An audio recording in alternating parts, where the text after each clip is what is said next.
This is Brother Peter Diamond, and I'm going to be talking about the issue of jurisdiction. Certain people in the traditional movement hold the no jurisdiction position. This is the position that jurisdiction is only acquired from a lawful superior, and therefore, since all of the independent priests, and even the priests ordained after the election of the Vatican II antipopes, were not approved by lawful superiors, they do not have jurisdiction. Since jurisdiction is necessary for a priest to validly absolve in the confessional, a lack of jurisdiction on their part would mean that all of the confessions they hear are invalid. Many traditionalists remain unaware of the fact that in order for a priest to validly absolve in the confessional, he not only needs to be validly ordained in the traditional rite of ordination by a bishop who is consecrated in the traditional rite of episcopal consecration, but he must also possess what is called jurisdiction, or the authority from the church to hear the confession and forgive the sins of the penitent. In Session 14, Chapter 7, the Council of Trent declared, quote, "This absolution which the priest pronounces upon one over whom he has no ordinary or delegated jurisdiction has no value." End quote. So we can see why the issue of jurisdiction is quite important. The Code of Canon Law contains laws on how jurisdiction is obtained. Normally it is from a bishop with ordinary jurisdiction, who received his jurisdiction from a true pope.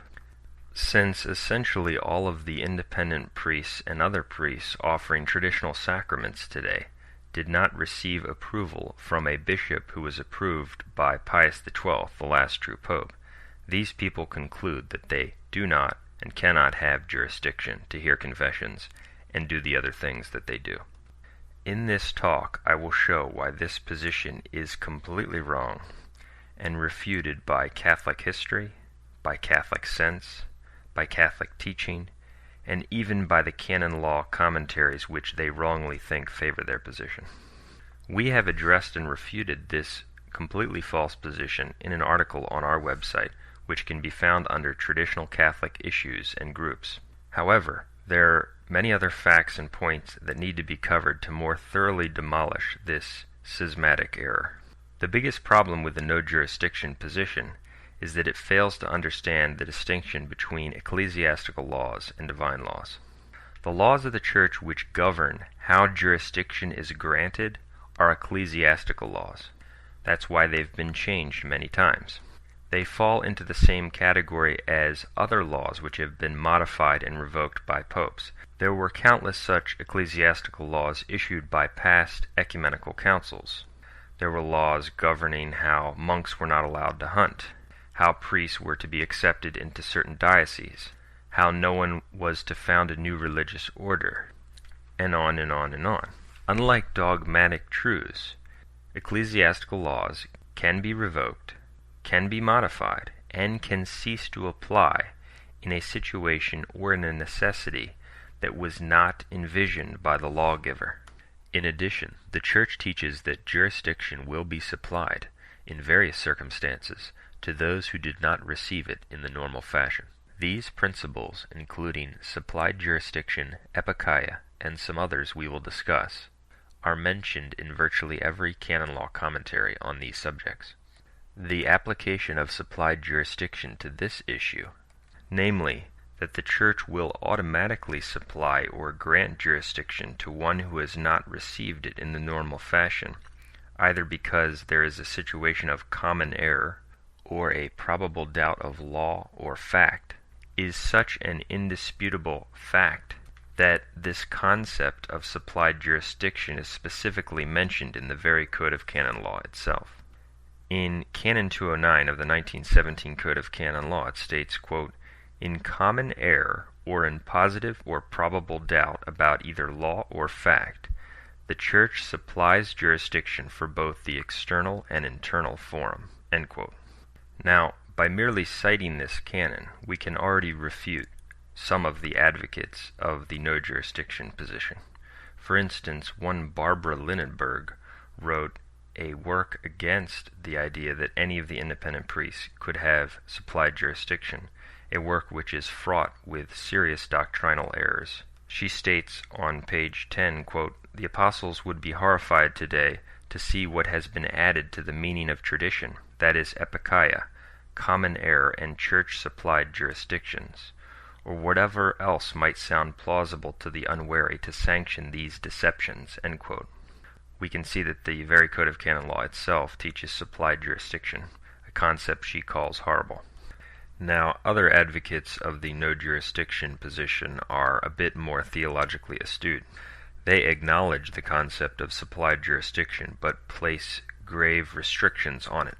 They often say that it's not granted to someone who has not been given jurisdiction in the first place, so that, for instance, the Church only supplies jurisdiction to someone who has already been a valid priest approved by a proper bishop, but whose jurisdiction has lapsed, or who is trying to use jurisdiction in a locality where he does not have it.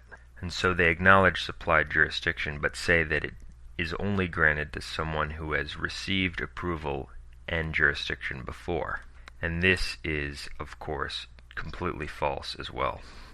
This is refuted, first of all, when we consider the fact that the Church has always taught that all validly ordained priests, in danger of death, can absolve a well-meaning penitent.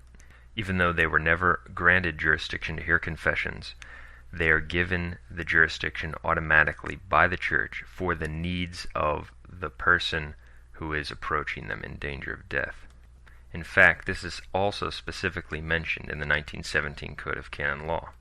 Canon 882 of the 1917 Code of Canon Law states, quote, "In danger of death, all priests and bishops, even those not approved for confessions, validly and licitly absolve all penitents whatsoever, of all sins and censures whatsoever, no matter how reserved or notorious," end quote.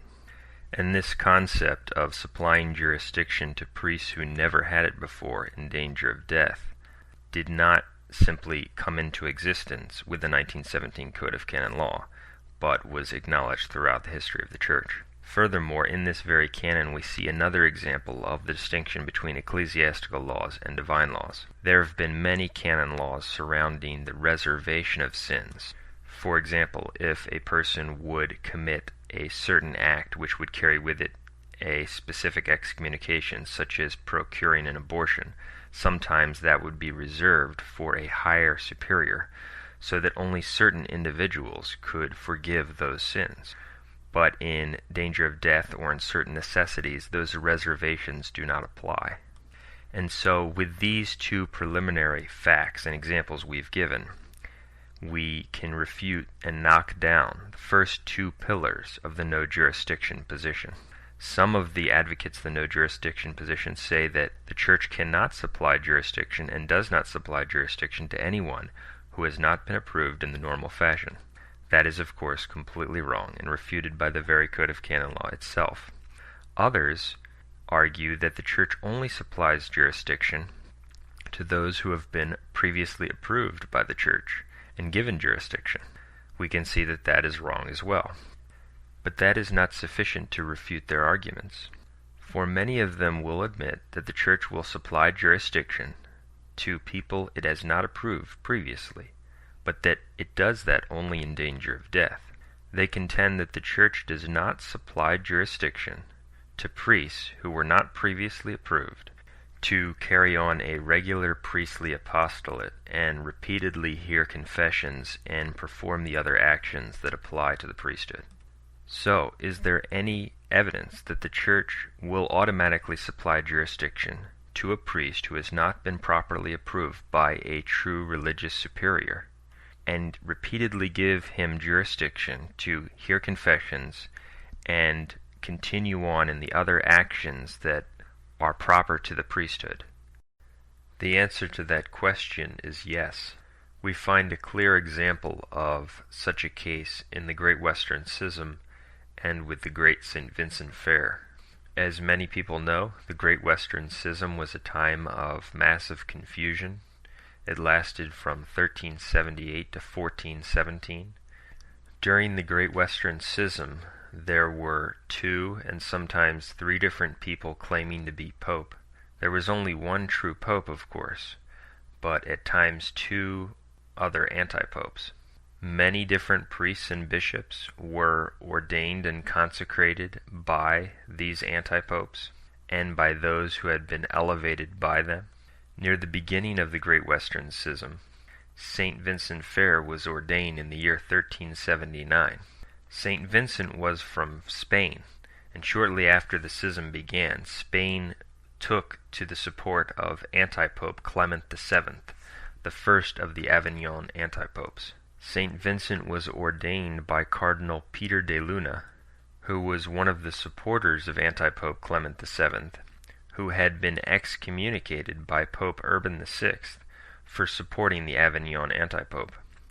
So St. Vincent Ferrer was ordained by an excommunicated cardinal who was in support of anti-pope Clement VII, and that very cardinal, Peter de Luna, would go on to become anti-pope Benedict XIII, the second of the Avignon anti-popes. So St. Vincent was clearly ordained by a bishop and a cardinal who was not a lawful superior, but who in fact had been excommunicated by the true pope.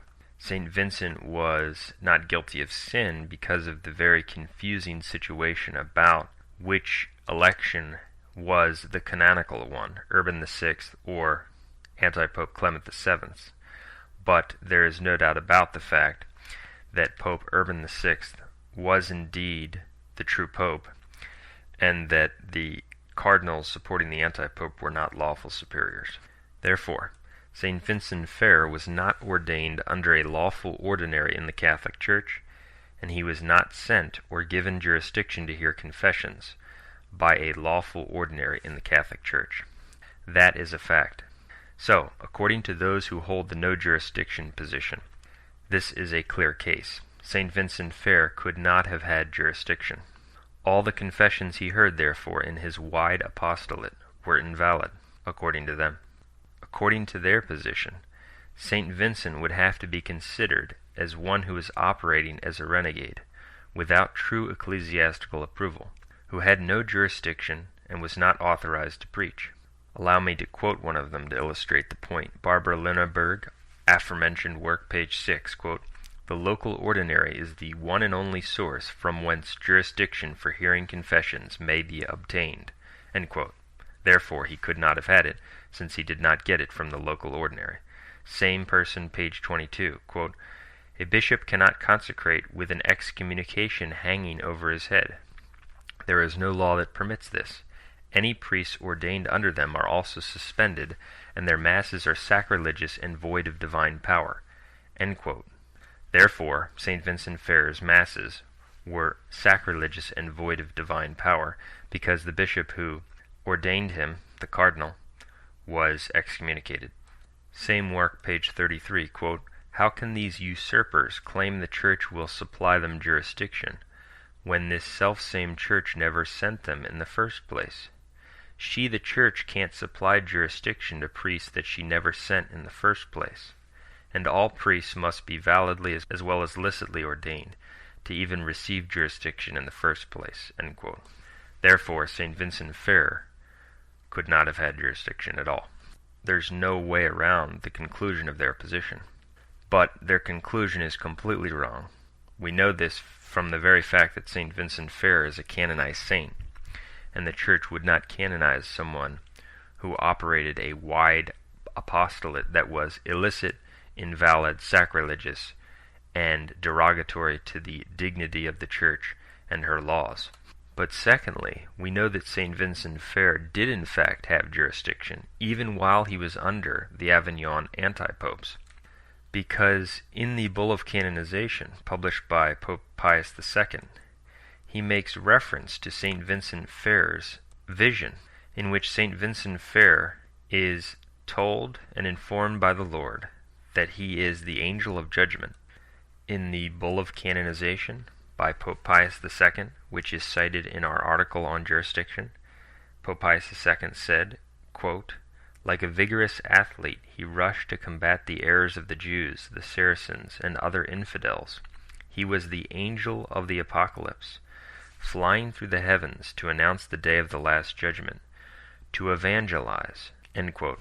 So the Catholic Church has clearly endorsed St. Vincent Ferrer's apostolate while he was under the anti-pope, proving that he did not act invalidly, but rather validly, thus proving that the Church supplies jurisdiction to priests for repeated actions of confession and repeated actions and acts that are proper to the priestly apostolate, even if those priests had not been properly approved ever before. If those priests are acting in good faith and or the people who are approaching them are in good faith for their reasons for approaching them, the Church will supply the jurisdiction. So this demolishes the argument of the no jurisdiction position. Number one, that the Church doesn't supply jurisdiction. And number two, that it doesn't supply jurisdiction to people who never had it before. And number three, that if it does apply jurisdiction to those who never had it before, it only does so in danger of death. Completely wrong and disproven by the case of St. Vincent Ferrer, which shows that the Church supplies jurisdiction to one who never had it before, was not properly approved, and it supplies it to him repeatedly for repeated acts. That's because the laws which regulate how jurisdiction is granted and how priests are approved are ecclesiastical laws. They are not dogmas.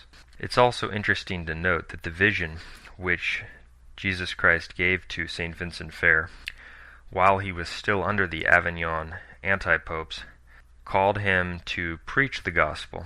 Thus he was preaching without having been properly approved for preaching before, proving that the laws which require someone to be sent are ecclesiastical laws, and that the Church can send someone automatically.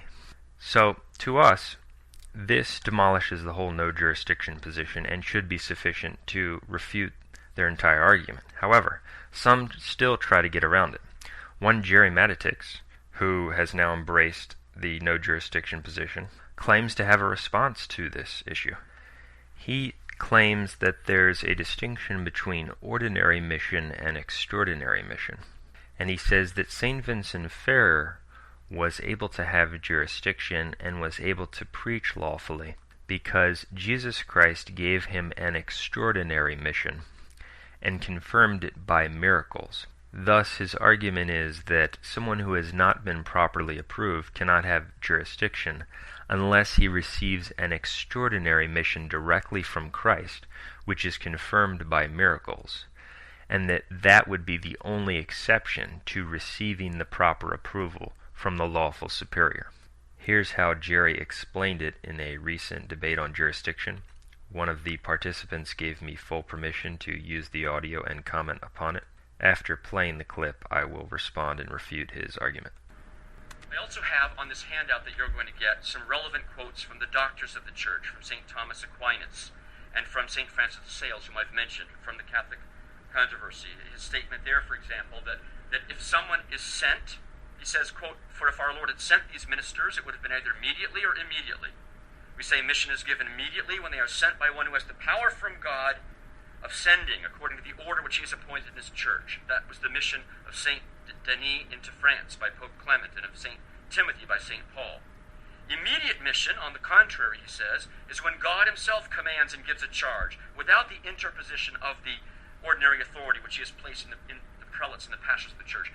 As St. Peter and the apostles were sent, receiving from our Lord's own mouth the commandment, "Go ye into the world and preach the gospel to every creature." And as Moses received his mission to Pharaoh, to the people of Israel, St. Francis de Sales says, I'm still quoting him, "No one should allege an extraordinary mission as opposed to the ordinary mission through the chain of command, unless he prove it by miracles," St. Francis de Sales says. "For I pray you, where would we be if this pretext of extraordinary mission was to be accepted without proof? Never was anyone extraordinarily sent unless he brought this letter of credit from the divine majesty." And that's right there in Catholic Controversy, page 13 and page 19. So we heard Gerry clearly explain his position. According to him, in order for a priest to have legitimate mission and or jurisdiction, he must be approved by the proper superior, or he must confirm his extraordinary mission by miracles. And he cites St. Francis de Sales in the Catholic Controversy, who says that very thing. Well, first of all, St. Francis de Sales was speaking in the context of Protestants who were preaching a completely new gospel. He was illustrating to them the absurdity of their position, for not only were they preaching a completely new gospel and new teachings which are not consistent with the faith handed down in the church from the beginning, but they also don't have any approval from the existing hierarchy or authorities, and cannot confirm either their new teaching or their lack of approval by miracles. He was not talking about a priest who is trying to be Catholic but lacks a valid Catholic superior to have recourse to. It's completely different, and so the argument is not to the point at all. But secondly, Gerry's argument is completely refuted when we consider its implications. According to his argument, the only priests in the Great Western Schism who would have acted validly and or legitimately would have been the priests approved by the valid line of popes and bishops, or the priests working miracles. So St. Vincent Ferrer might have had an extraordinary mission, according to Gerry, because he worked miracles and was sent directly by Christ. But what about all the other countless number of priests approved and ordained and elevated under the different anti-popes? Anti-Pope Clement VII had 36 cardinals. How many priests did they ordain? According to Gerry, they were all invalid and sacrilegious usurpers because they weren't working miracles. But that's not what the Church taught. When the Church resolved the Great Western Schism, it didn't even raise a problem with the lack of jurisdiction among the different lines. It actually simply said not to worry about that in the bull Ad Evitanda Scandala of Pope Martin V, which resolved the crisis. At the Council of Pisa, for example, in 1409, while the Great Western Schism was still well underway, this was the council which eventually elevated the third line of anti-popes. At this council, you had 24 cardinals, 4 patriarchs, 80 bishops, 89 abbots, 41 priors, the heads of 4 religious orders, and representatives of virtually every university. How many of those priests and bishops were elevated and ordained and approved by unlawful superiors? Almost all of them.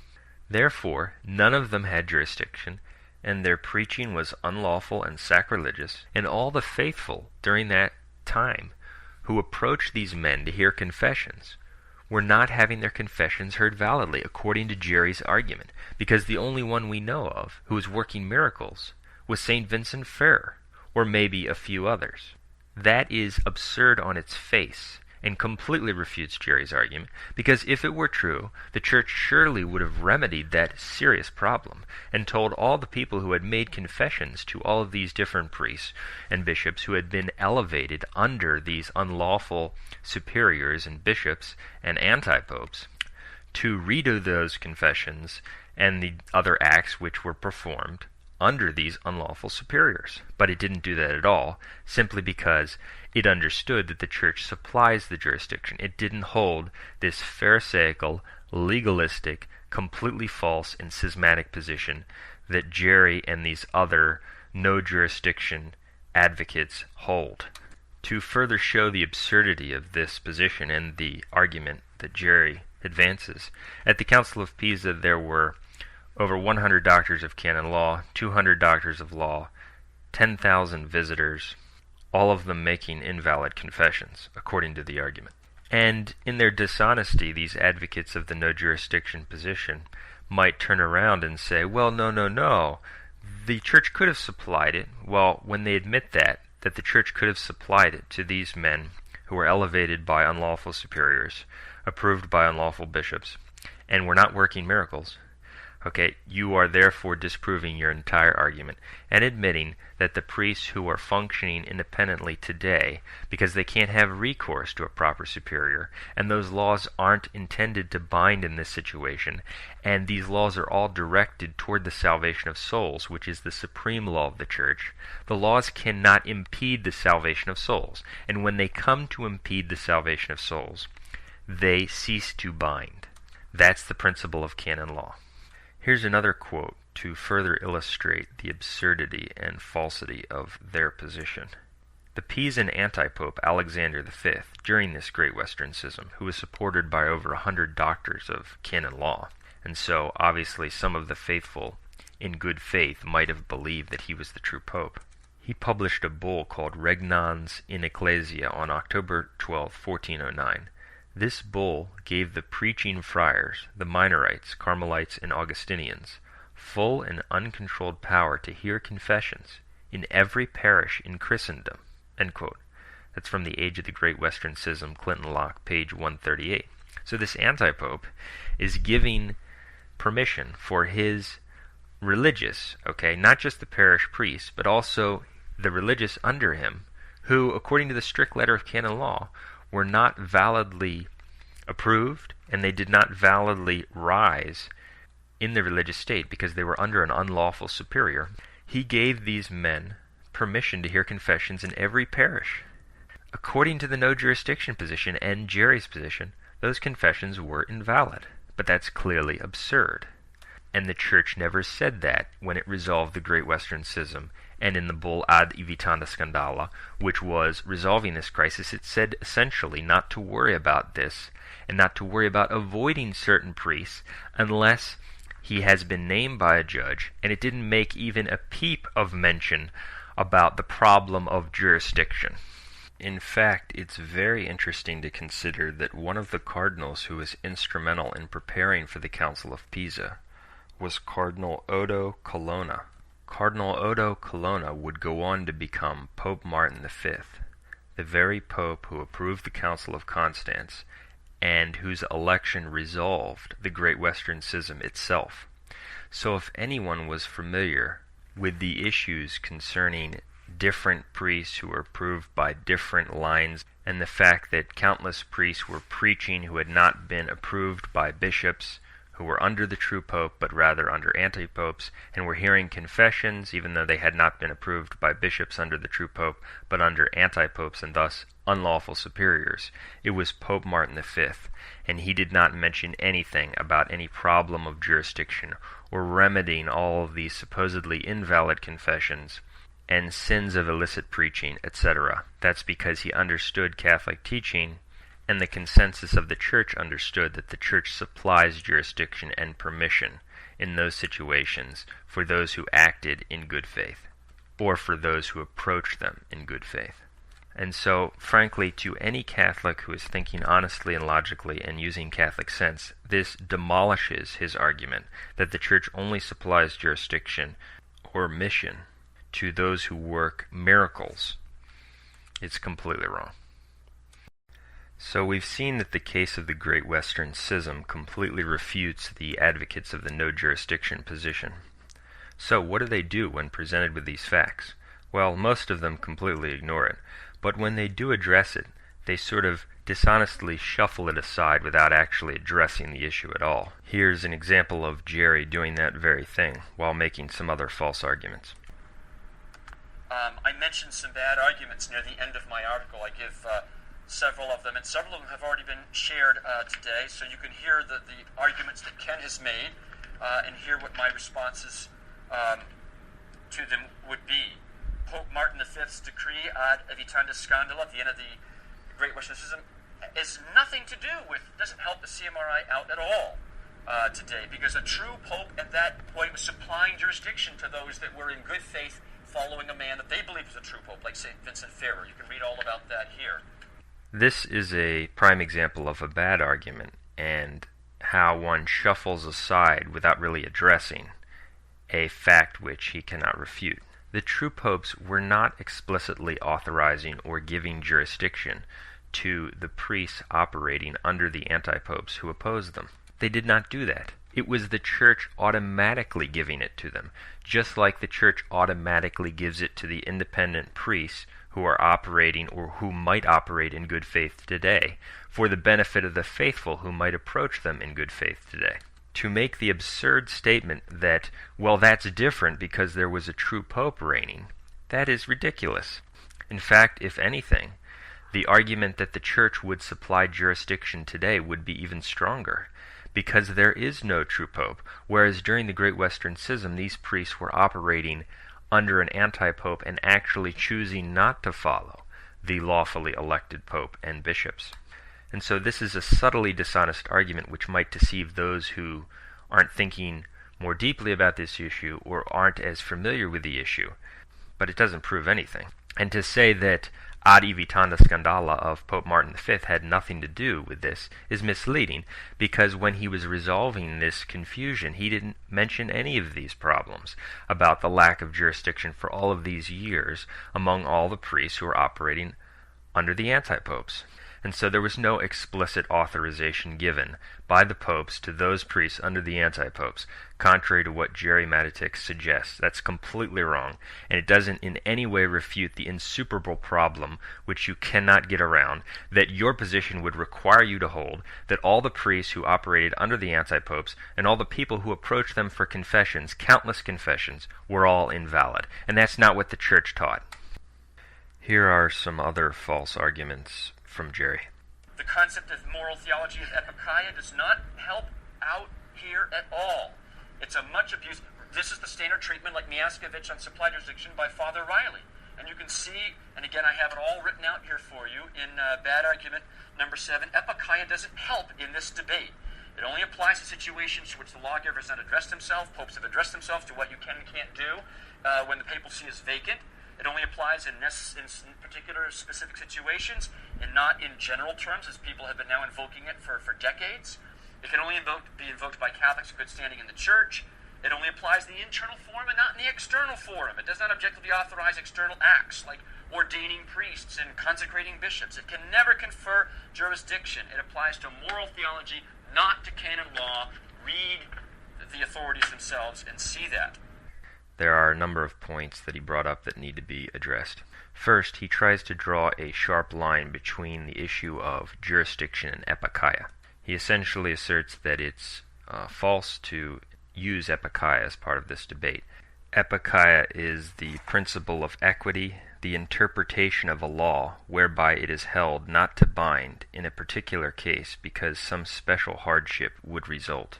So it absolutely has to do with law and whether one is bound to observe certain laws. To say that it has nothing to do with this issue, or to imply that, is very misleading. In fact, Father Maskevich, in a book he references repeatedly, Supply Jurisdiction According to Canon 209, he has a little section called Canon 209 in Epikeia on page 161. Likewise, Amleto C. Cognani, a pre-Vatican II canonist, and professor at the Pontifical Institute of Canon Law in Rome, repeatedly mentions epikeia in his book, Canon Law.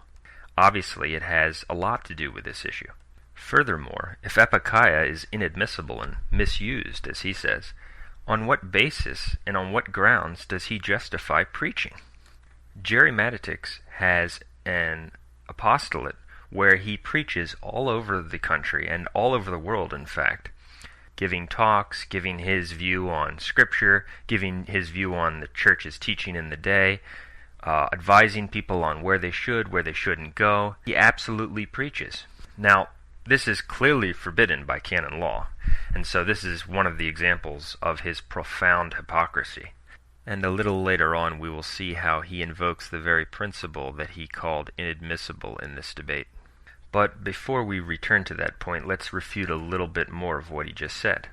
Supposing for the sake of argument that what he says is true, that epikeia only applies to the internal, not the external forum, that it's not admissible in this debate, that it does not justify external acts such as ordinations, it doesn't supply jurisdiction, then his argument essentially translates into this: the Church does not supply jurisdiction in the external forum. And that, of course, is completely wrong. For those who don't know, the internal forum is coram Deo, what is done in the presence of God. The external forum is coram Ecclesia, what is done in the presence of the Church. So essentially his argument is that the Church does not supply jurisdiction in the external forum. For if that's not his argument, what's the point in saying that epikeia does not apply to the external forum? And that is completely wrong. The very Code of Canon Law in Canon 209 states, quote, "In common error, or in positive or probable doubt about either law or fact, the Church supplies jurisdiction for both the external and internal forum." End quote.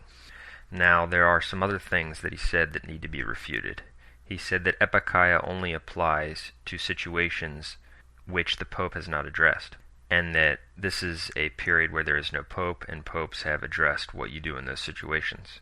Well, that's a misleading argument, because the popes did not address a situation where all of the bishops and all of the ordinaries that we know of fell into apostasy, so that there's not one legitimate ordinary to have recourse to. So that's misleading.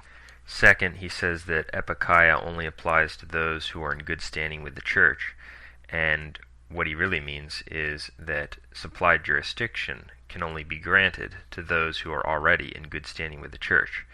And we've already refuted that by citing the case of the Great Western Schism, where priests who were not in strictly good standing with the Church received supplied jurisdiction. I will also be citing Maskevich and his work, where he clearly gives examples and mentions that the Church does supply jurisdiction to those who are not in good standing with the Church, and that it also supplies jurisdiction in the external forum. In addition, the breathtaking hypocrisy of this man cannot be underestimated. He will justify preaching and publishing religious works, which is forbidden according to the strict letter of canon law, which he is trying to bind and apply.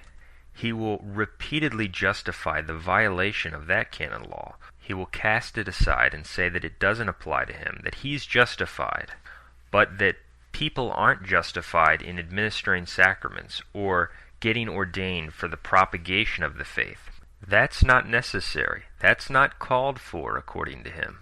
But that it's necessary for him to preach, for him to publish, for the propagation of the faith. The hypocrisy is stunning. He's condemned out of his own mouth. And at the same time, this heretic tramples upon the divine law because, as we cover in another audio, he justifies and acknowledges as Catholics people who deny the divine law, the dogma that you have to believe in Jesus Christ for salvation. So his devilish hypocrisy is really profound. Now, I want to address more of Gerry's arguments and refute them. In the following clip, I want people to pay attention to 2 points. First, notice how Gerry presents himself as a warm and loving friend. He speaks in soft and apparently charitable words. And this is very deceptive. And this is frequently how the devil kills souls. It's frankly equivalent to how a serpent will cuddle up next to someone and then try to bite him. He will lure them in with a warm personality, but if you analyze the content of what he's saying, it's actually deadly. Is he really their friends?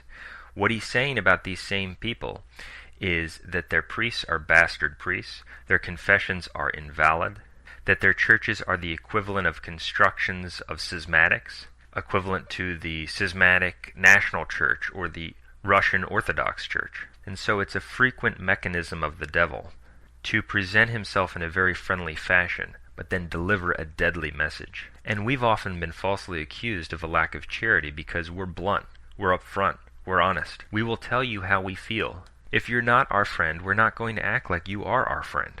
And that's actually truly charitable, truly honest, and not phony. But this individual, throughout this talk, repeatedly praised their sincerity, how much he thinks of them, etc., except for the fact that he thinks that they're essentially schismatics, that they're renegades. He even compares their activity of ordaining people without proper authorization to the sin of incest committed by Lot's daughters. So just pay attention to that deceptive way of presenting the deadly message. And then also focus on his reference to Maskevich, because I will respond by analyzing what Maskevich actually says and how it obliterates their whole position. Now, I want to reiterate, I want to encourage you please to read the handout carefully when you have a chance. And I want to reiterate what I said at the beginning of it, that I don't say any of the things that I'm saying now or said this afternoon with any ill will towards anybody here. I love everybody here. I want you to be pleasing to God. I want to be pleasing to God. I want to pray for you. I want you to pray for me.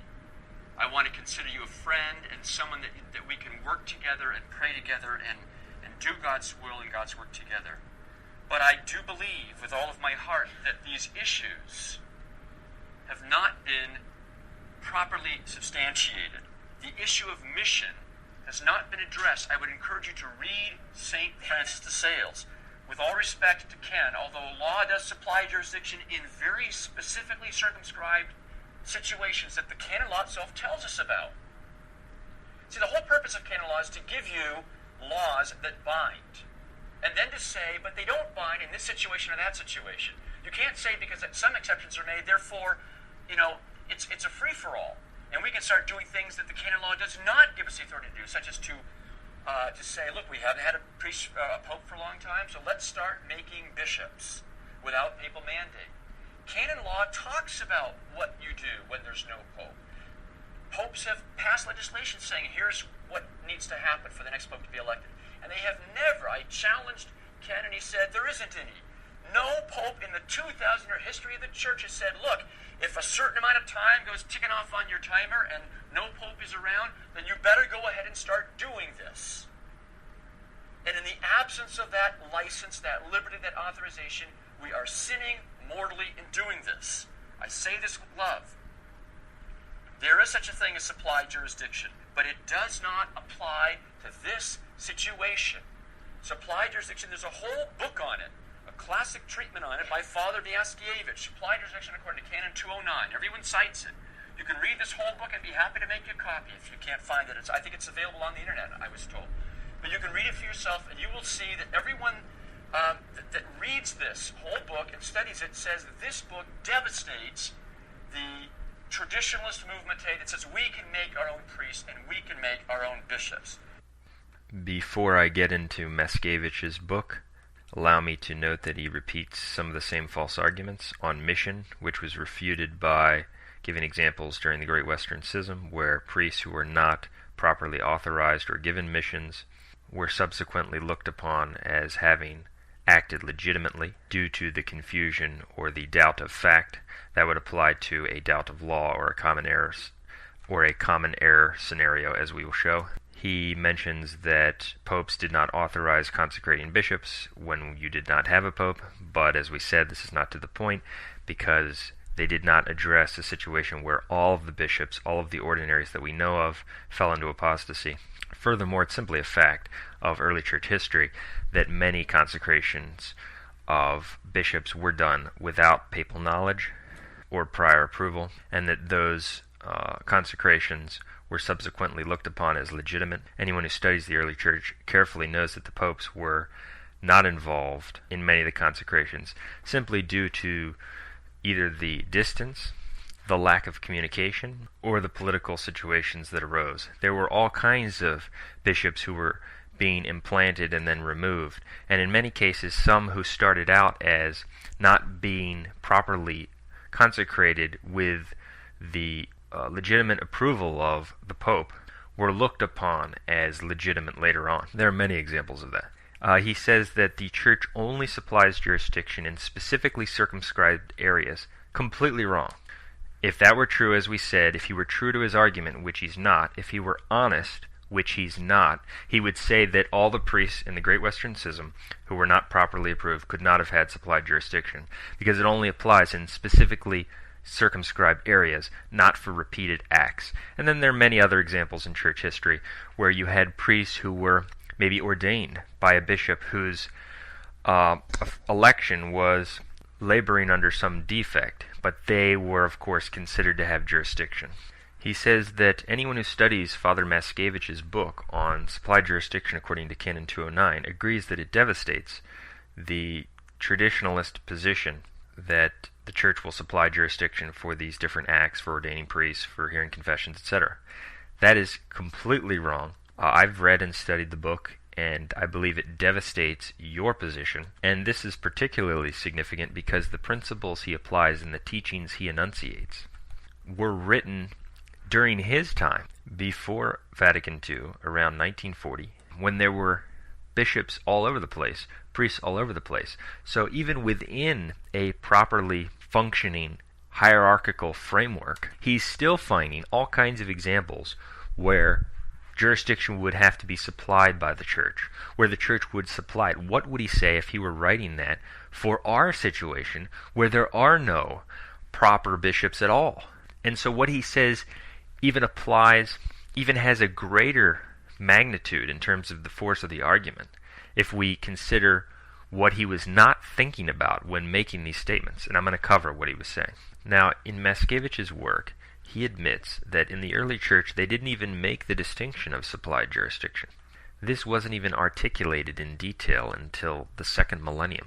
Think about that. With all of the countless examples of bishops being invalidly installed, priests being ordained under bishops who were not properly installed, there are countless examples of this, and they didn't even articulate a distinction of jurisdiction because they understood that the church will supply it in any reasonable circumstance. Here's what Maskevich says on page 42, quote, "Abuses of usurpation of ecclesiastical authority existed in the church from the earliest centuries.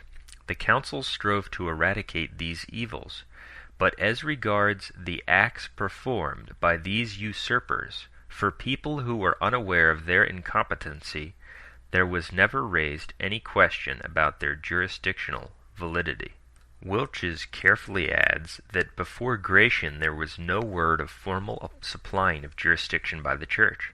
In fact, he points out there could not be any, inasmuch as the doctrine about jurisdiction was not yet fully developed. End quote.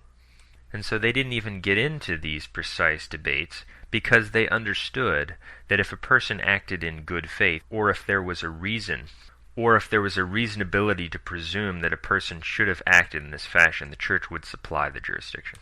Now we need to cover how Maskevich admits that the church will supply jurisdiction even to someone who does not have a title, to someone who has a colored title or a putative title. I will quickly explain what those mean and why that's significant. When a bishop, for instance, is legitimately installed as the Bishop of Philadelphia, he would have a title. That would be true title. A colored title would be one which has the appearance of a true title, insofar as it is conferred by a competent superior. However, it labors under a hidden defect which vitiates it. So, for instance, a true superior would nominate someone for a particular office or appoint him to that office, but there was a hidden defect in how he was approved.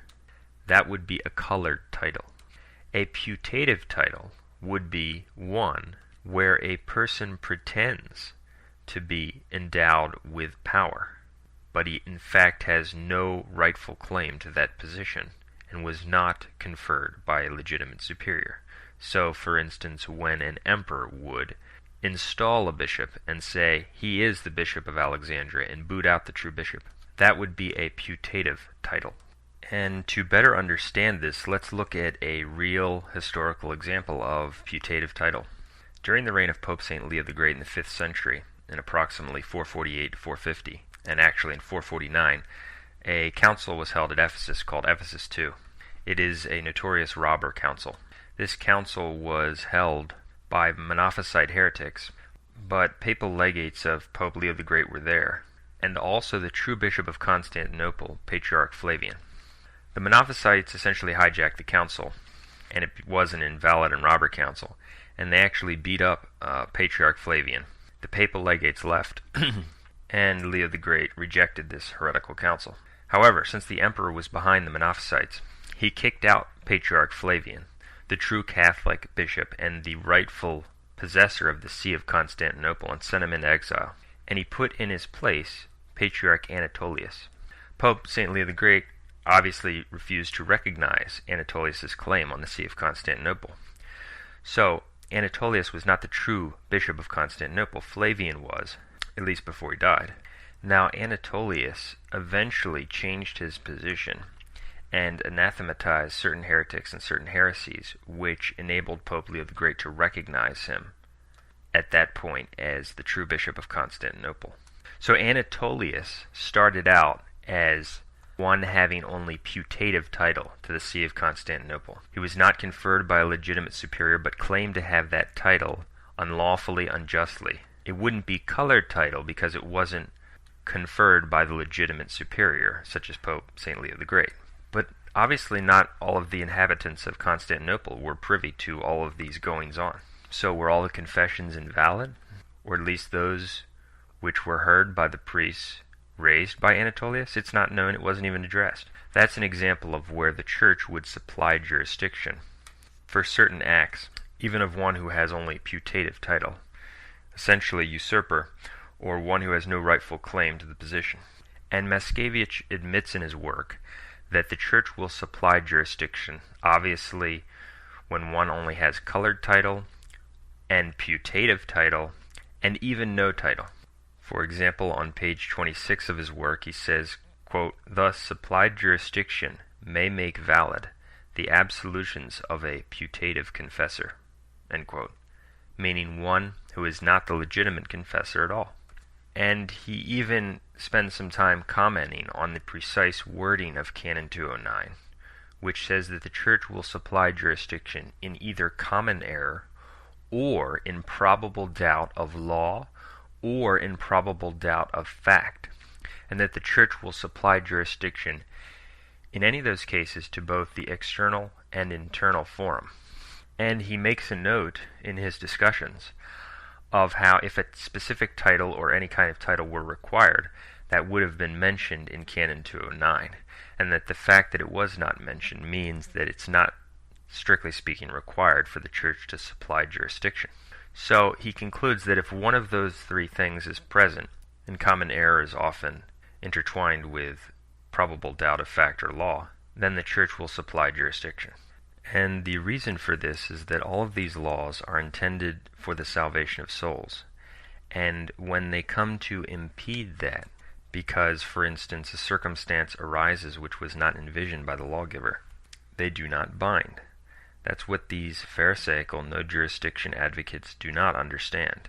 They are not dogmas. They are not divine laws. These are canon laws. And in commenting on the history of canon law and how it came to develop from the Roman law, Mickiewicz says on page 39, quote, "They were becoming more and more convinced that the legislator did not intend any man-made laws to bind any longer, if, when, and as the observance of that law or its enforcement would defeat the very purpose of the institution, namely the public good." End quote. Now, I want to return to that point, but first I want to cover a few other things. Mickiewicz says clearly and admits that the church will supply jurisdiction to someone who has not had it before. This refutes many of the no-jurisdiction position advocates, if not all of them, because many of them say that the church cannot give it to someone who has not had it before, or who is not, quote, in good standing with the church. And Mickiewicz says on page 25, quote, "Canon 209 is an instance in the code which reveals that the church does supply in conditions of common error or of a positive and probable doubt of fact or of law. In virtue of this supplying, the church may grant jurisdiction to one who until now has not possessed any." End quote. Okay, so that refutes a popular error that these no-jurisdiction schismatics spread, and we already refuted that by giving examples in the Great Western Schism. Returning to the point about the purpose of canon law and these laws, as distinct from the divinely revealed truths that cannot admit of any exceptions or revocation. Mickiewicz says on page 144, quote, "So too, in regard to her jurisdictional laws, the legislator has given innumerable signs of benignity and of grave concern for the good of the faithful. Above all, he has always been careful that his restrictions should never defeat, by their consistency and rigidity, their chief and ultimate purpose, the common good." End quote. And that brings us to another point which is crucial to understanding this issue properly. The advocates of the no-jurisdiction position fail to make an important distinction. They will often cite church teachings and papal statements that the necessity to have jurisdiction is de fide. It's dogmatic. That's true.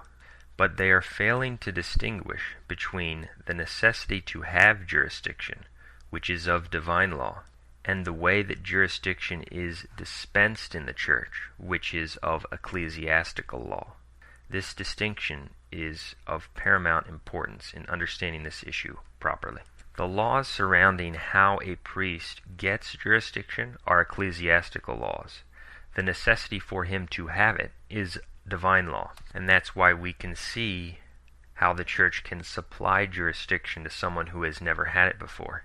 He needs to have it to forgive sins validly, but he doesn't need to get it from a bishop to have it in every case. That's the distinction they fail to mention. So all their papal statements about how the Pope has supreme jurisdiction in the church, etc., it's all beside the point. No one's denying that. It's simply a fact that the way that the jurisdiction is dispensed in the church is not strictly a matter of divine law or a dogmatic issue. Another interesting thing to mention is what Matatics says concerning undeclared heretics and declared heretics. Some people say that the church could never supply jurisdiction to a heretic, declared or undeclared, and that the references to the excommunicated being able to perform certain acts with jurisdictional validity refers to people who are under excommunications that don't involve heresy, such as a minor excommunication, etc.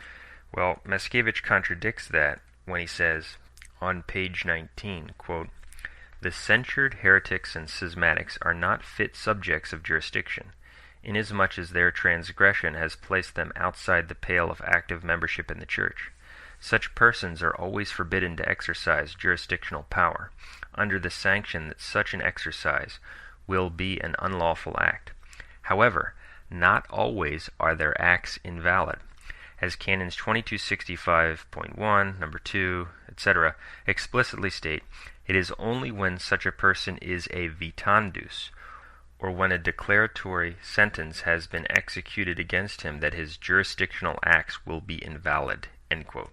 That shows that he also believes that the church will supply jurisdiction, for instance, for the validity of the confessions of an undeclared heretic, a priest who may profess to be Catholic, profess to be traditionalist, but in fact, sadly, is a heretic on one or more issues, but isn't as notorious as someone like Benedict XVI, or obviously a Protestant or an Eastern schismatic.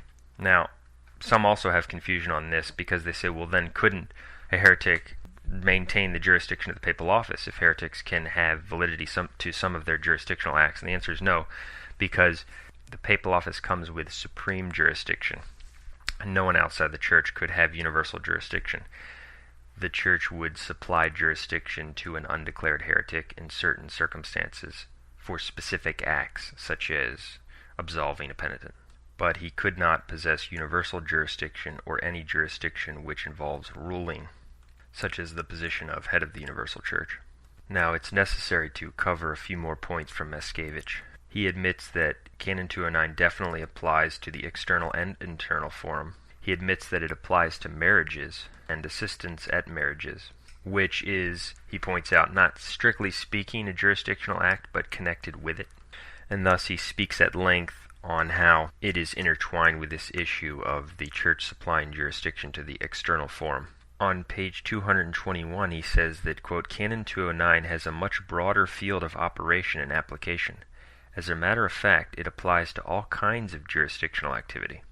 It applies equally to the power to absolve from censures, to grant indulgences, to dispense from matrimonial impediments, to direct a judicial process, etc." End quote. So he's talking in the context here of when there would be a common error or a doubt of fact about who the proper bishop would be, that in his view the church could supply jurisdiction for those other acts, thus proving that it's not limited strictly to certain acts of the internal forum.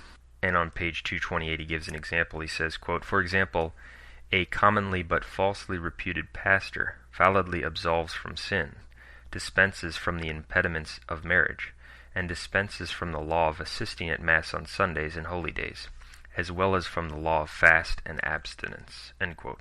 Now he says for this to work, common error, or a positive and probable doubt about either law or fact, must exist. Now let's talk a little bit about doubt of law and doubt of fact. A doubt of fact is a situation where someone is reputed to be the pastor or the bishop who is in fact not. The case we discussed of Anatolius would be a doubt of fact among those who considered him to be the true bishop of Constantinople when in fact he was not. and that if there is a positive or probable doubt of fact, the church will supply jurisdiction. The case of the Great Western Schism would also be an example of doubt of fact, where people thought that this was their bishop, that this was the superior of the religious order, because they considered the Avignon line of anti-popes to be the true popes. The truth was to the contrary, and so there was a positive and probable doubt of fact. But the church will also supply jurisdiction in a positive or probable doubt of law, so that if a prudent man considers that this law does not bind or does not exist, the church will supply jurisdiction. And Miscavige makes the point that the church will supply jurisdiction equally in those cases, whether it's a situation of common error or a positive and probable doubt of law or of fact. And it's very interesting that Miscavige on page 101 makes reference to St. Alphonsus on this topic. And he points out that St. Alphonsus didn't really even distinguish between doubt of fact or doubt of law, that the church would simply supply the jurisdiction, essentially in any reasonable case. And I'm going to quote that.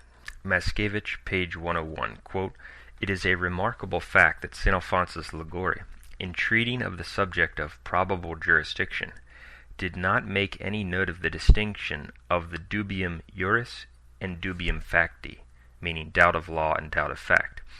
This is particularly arresting when one remembers with what meticulous care St. Alphonsus habitually sought to portray controverted points in proper contrast and relief.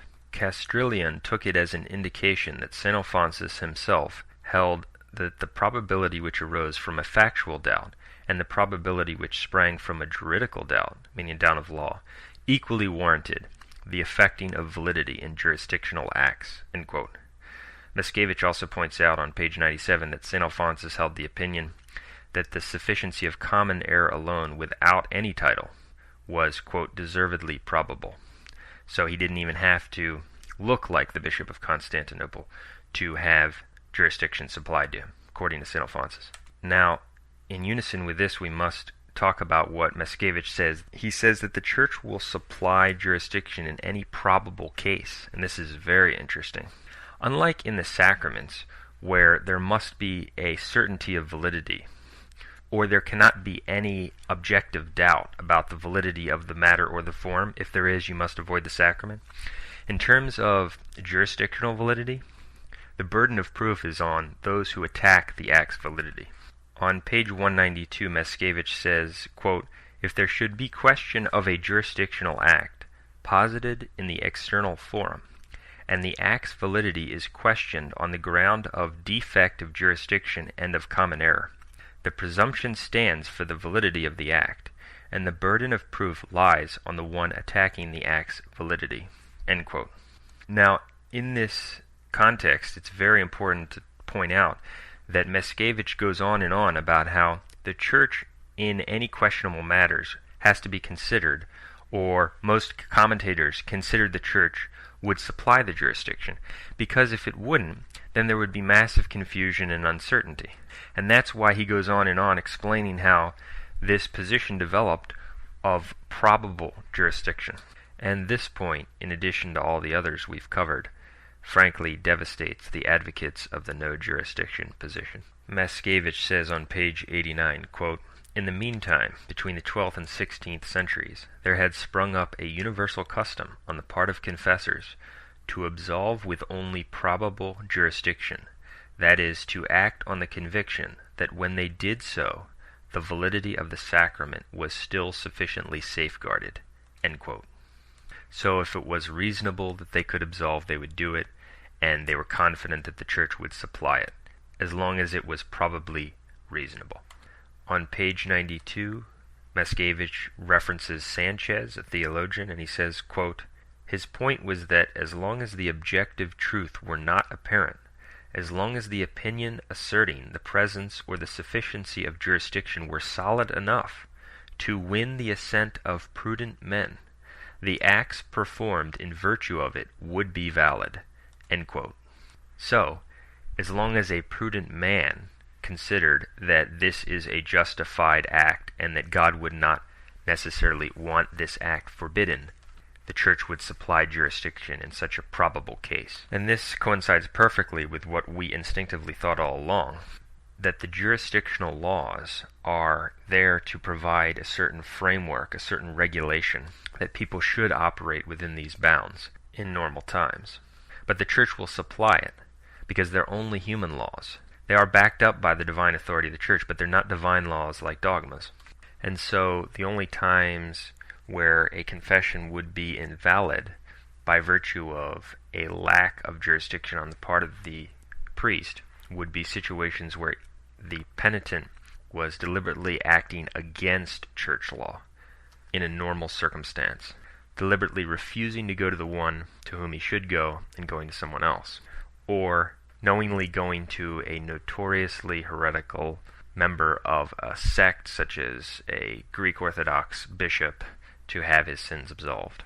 Any other cases which might arise where there could be any reasonable level of confusion, the church will supply jurisdiction, and that's why all these authors say that in any probable case it will, and it certainly will in this situation where every ordinary that we know of has fallen into apostasy. There are no ordinaries, and the church needs to have confessions heard for people to be forgiven of sins, and it is not reasonable at all to think that God would not want people having their sins forgiven. And what I've been saying is backed up by what Miscavige covers regarding the validity of marriages. He points out how certain marriages were considered invalid in the cases where the married individuals would deliberately shun the proper pastor or knowingly neglect to be married in front of the person they should have been married in front of, showing no regard for church law at all. But if there was any level of confusion about who could assist at the marriage's validity was upheld. And so the cases we're talking about in this situation are not comparable at all to people who deliberately act against church law in a normal circumstance. This is not a normal circumstance at all. Here's another quote from Miscavige, page 95. Tamburini also pointed out, and many others, after the manner of Bononcina, that probability was of itself, apart from common error, a sure guarantee of jurisdiction. Among these scholars, perhaps the boldest champion was Verricelli. He was so convinced of the truth of his own opinion that he termed the opposite view utterly false and improbable. Tamburini, who followed Verricelli, was an almost equally ardent adherent of this opinion. Tamburini gave as his reason why he considered this opinion the more probable the fact that universal custom gave jurisdiction. Thus this universal custom was the principal argument upon which these scholars rested their claim of certitude of jurisdiction in cases of probability. End quote. Here's another final interesting quote on this point on page 98 of Miscavige.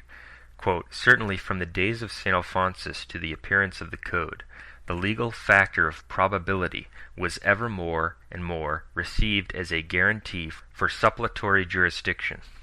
But as Bucciaroni, Lemcul, D'Annibale have indicated, the most commonly used argument to support the claim that in probable jurisdiction there was inherent the guarantee of an assuredly real jurisdiction was the fact of its customarily and universally accredited usage. End quote.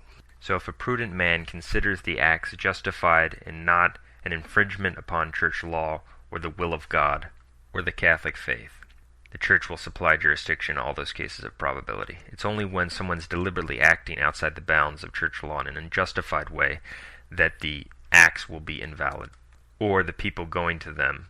And even in that case, it would be supplied for someone going to him. Now there are a few other points I want to make from Miscavige which shed light on this issue. On page 218, he again makes the point about what is probable. He says, quote, the true test of this probability, one must insist, is whether or not such a doubt of fact can be defended in the external forum as warranting the assent of a prudent man. End quote. So again we see his reference to whether a prudent man would consider this reasonable in regard to assessing whether something is a legitimate doubt of fact or a legitimate doubt of law. He mentions in that quote a doubt of fact, but he applies the same criteria for assessing what is probable in reference to a doubt of law and common error. On page 104, Miscavige says something which is, again, very relevant to the purpose of law, and especially canon law. Quote, "As the centuries passed, there was a remarkable and steady growth and clarification of the jurist's conviction that the supreme legislator would not exact the strict fulfillment of the jurisdictional laws and requirements if, when, and as such rigid enforcements were to redound to the general harm of the subjects." End quote. So that's a key principle, that if the laws start to hurt the common good and the faithful, if they are to be strictly interpreted and rigidly enforced in a situation which the legislator did not envision, then they are not to be rigidly enforced and interpreted. Now, the next point I want to talk about is something that I marked in my notes called a flawed and weak science, and it refers to essentially how these theologians, and even Matatics, cannot come to a conclusion on this issue. It's amazing when you read this work. It's 300 and some pages, and he goes through all kinds of theologians, citing all kinds of scholars on this side, that side, and he cannot give you a simple synthesized conclusion for all of this knowledge and all of this research about how and where the church will specifically supply jurisdiction. As we've covered, he enunciates and admits many principles which devastate the no jurisdiction position. However, in many questions about whether the church will supply jurisdiction here, he doesn't know, and all he can advance is a probable opinion. And I want to give some examples of that and explain why this is significant. Matatics says that the church will supply when there is common error, but he's not sure when there would be common error. On pages 124 and 5, he discusses the issue. Quote, "In the first place, so they contend, who will determine what figure will satisfactorily fulfill the requisite number of those in error for it to be common error? Certainly the authors are not in agreement on this score. Even those who have made a real attempt at greater clarity and practicability by admitting that the error of many will suffice, are not agreed about how and when many may be said to be in error.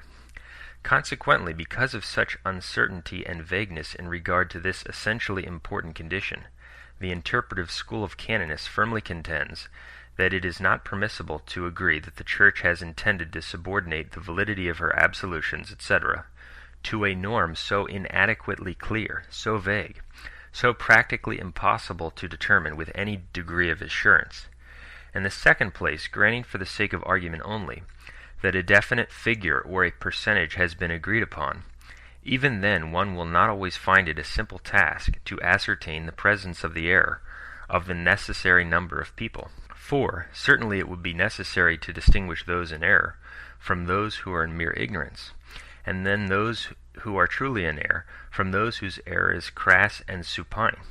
It would be necessary to exclude the non-baptized of a certain locale, and it will be not clear as to whether the 20, 30, or 40% of the non-practicing Christians should be included or excluded.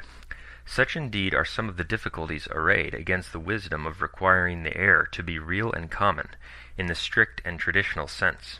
End quote. So we can see that he doesn't offer any conclusion about specifically what is common error.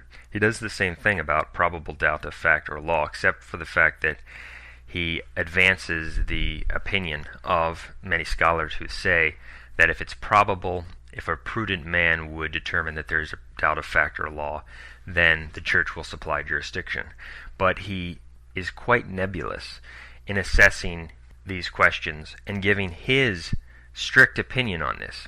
And so, frankly, I have to say that this is an exercise in foolishness. For if you can write a 300-page book and consult all of these different scholars and array all of these different opinions and bring all of this different evidence and not synthesize all of your research all the time, all of the thought you've put into this, into a simple conclusion that people can work with, that the faithful can grasp, that can be utilized to help make decisions in practical life, then it's pointless. It's just one big intellectual endeavor which profits nothing. It's ever learning and never coming to the knowledge of the truth, 2 Timothy 3:7. And sadly, this Matatics, who published his work around 1940, I don't know, but probably was a Salvation heretic, as most of the priests at the time were. And so it really struck me how this is really a pointless endeavor on his part, because he doesn't give us a conclusion for many of these critical questions. And this is the type of intellectual nonsense that a lot of these bad-willed people, especially in the traditional movement today, and even in the decades leading up before Vatican II, fell into.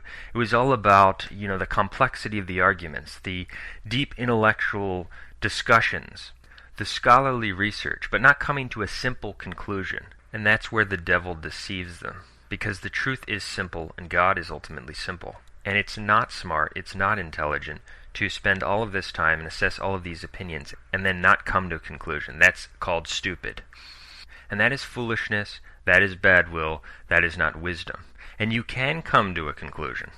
And I have to say frankly that we instinctively had a conclusion that was correct and actually borne out by the principles he enunciates in his work before even reading his work. And so frankly, a Catholic's instinct can tell him more with certainty than Miscavige does after all of his research.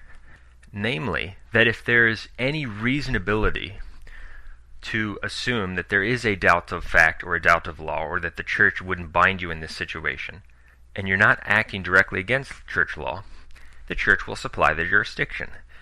If he were of goodwill, he could have synthesized his research into that conclusion, but he doesn't. He lists principles and says things which prove that, but he remains in a fog and he's very murky about asserting his own position on precisely how to apply a lot of these questions.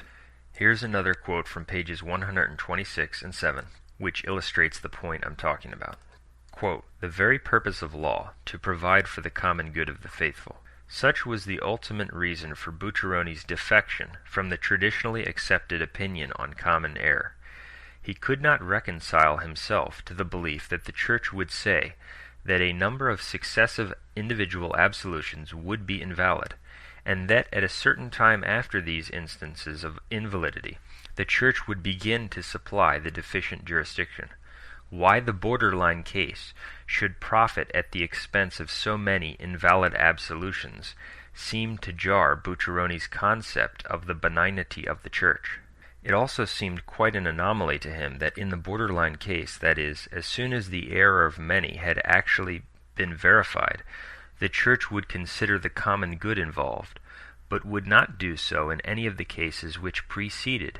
This objection of Bucciaroni can easily be seen perpetuated in the works of innumerable authors who followed him in this view. Thus, for example, Wernz Vidal substantially reiterate Bucciaroni's thesis, insisting that the Church could not be said to supply for the common good if she did not supply until after many have already suffered from invalid confessions. They add that very often the sufficient number may be reached only at such a time when there is little if any use for the remedy." End quote. Here's another interesting quote from page 80, which further illustrates the point about how you can't really put a limit on it. Quote, "However, even if one could accurately determine that after such and such a time common error actually were present, would it not be true that the benignity of the Church would not benefit those persons who received absolution before the error had actually been committed by a sufficient number of people to become common? Furthermore, once the error had actually become common, undeniably the first person who thereafter received absolution would be validly absolved. But Bucciaroni could not see how the required conditions of common error and common good could be considered to coexist in the case of such a single individual. In view of such difficulties, Bucciaroni discarded the theory which required actual error. Instead, he taught that the requirements of the common error and of the public good were fulfilled from the very first absolution of the priest." End quote. And so Miscavige goes on about how do we know when exactly something is a common error so that then the Church will supply? Doesn't that seem unfair to the very last person who had his confession heard prior to the error actually becoming common? And the answer is this is all nonsense, that the Church will supply it for any of those who acted reasonably, as long as they didn't act clearly against church law and in a manner which was really without excuse and demonstrated grave neglect of church teaching and church law. And that's proven by their confusion, and at the same time they say, well, we can't really limit it, but... And so I can see why someone like Gerry Matatics likes these kind of books because it's just all about all of this scholarly information without coming to a conviction, without coming to a simple conclusion. And that was actually the cause of the Great Apostasy, because in the decades before Vatican II, these priests and so-called theologians started to think theology too much. They eschewed the simple conclusions. They tried to make things more complex than they are, and as a result, and in the process, their depraved minds explained away the dogmas, including the core dogma: outside the church there is no salvation. Meanwhile, they, in their blind pride, consider themselves so sophisticated, so deep, so learned, when they're actually fools who can't even come to a simple conclusion.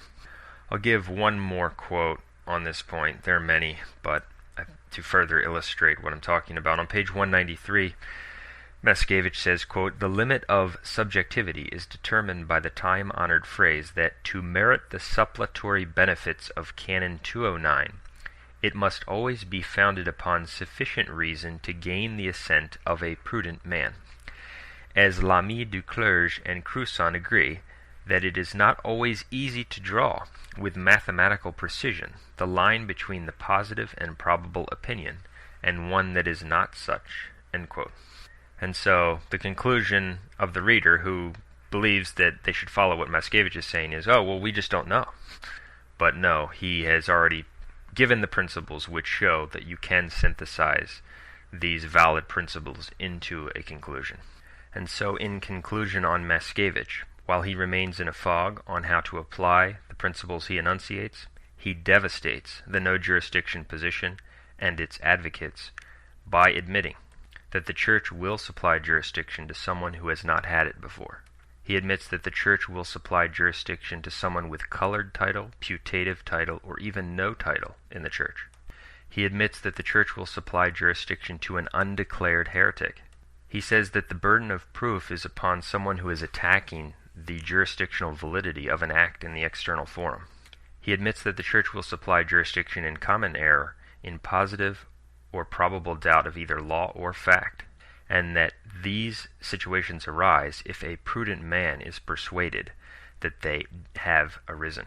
He admits that if a prudent man determines that there is a probability of jurisdiction because there is a legitimate doubt of fact or law, then the Church will supply jurisdiction in those cases of probability.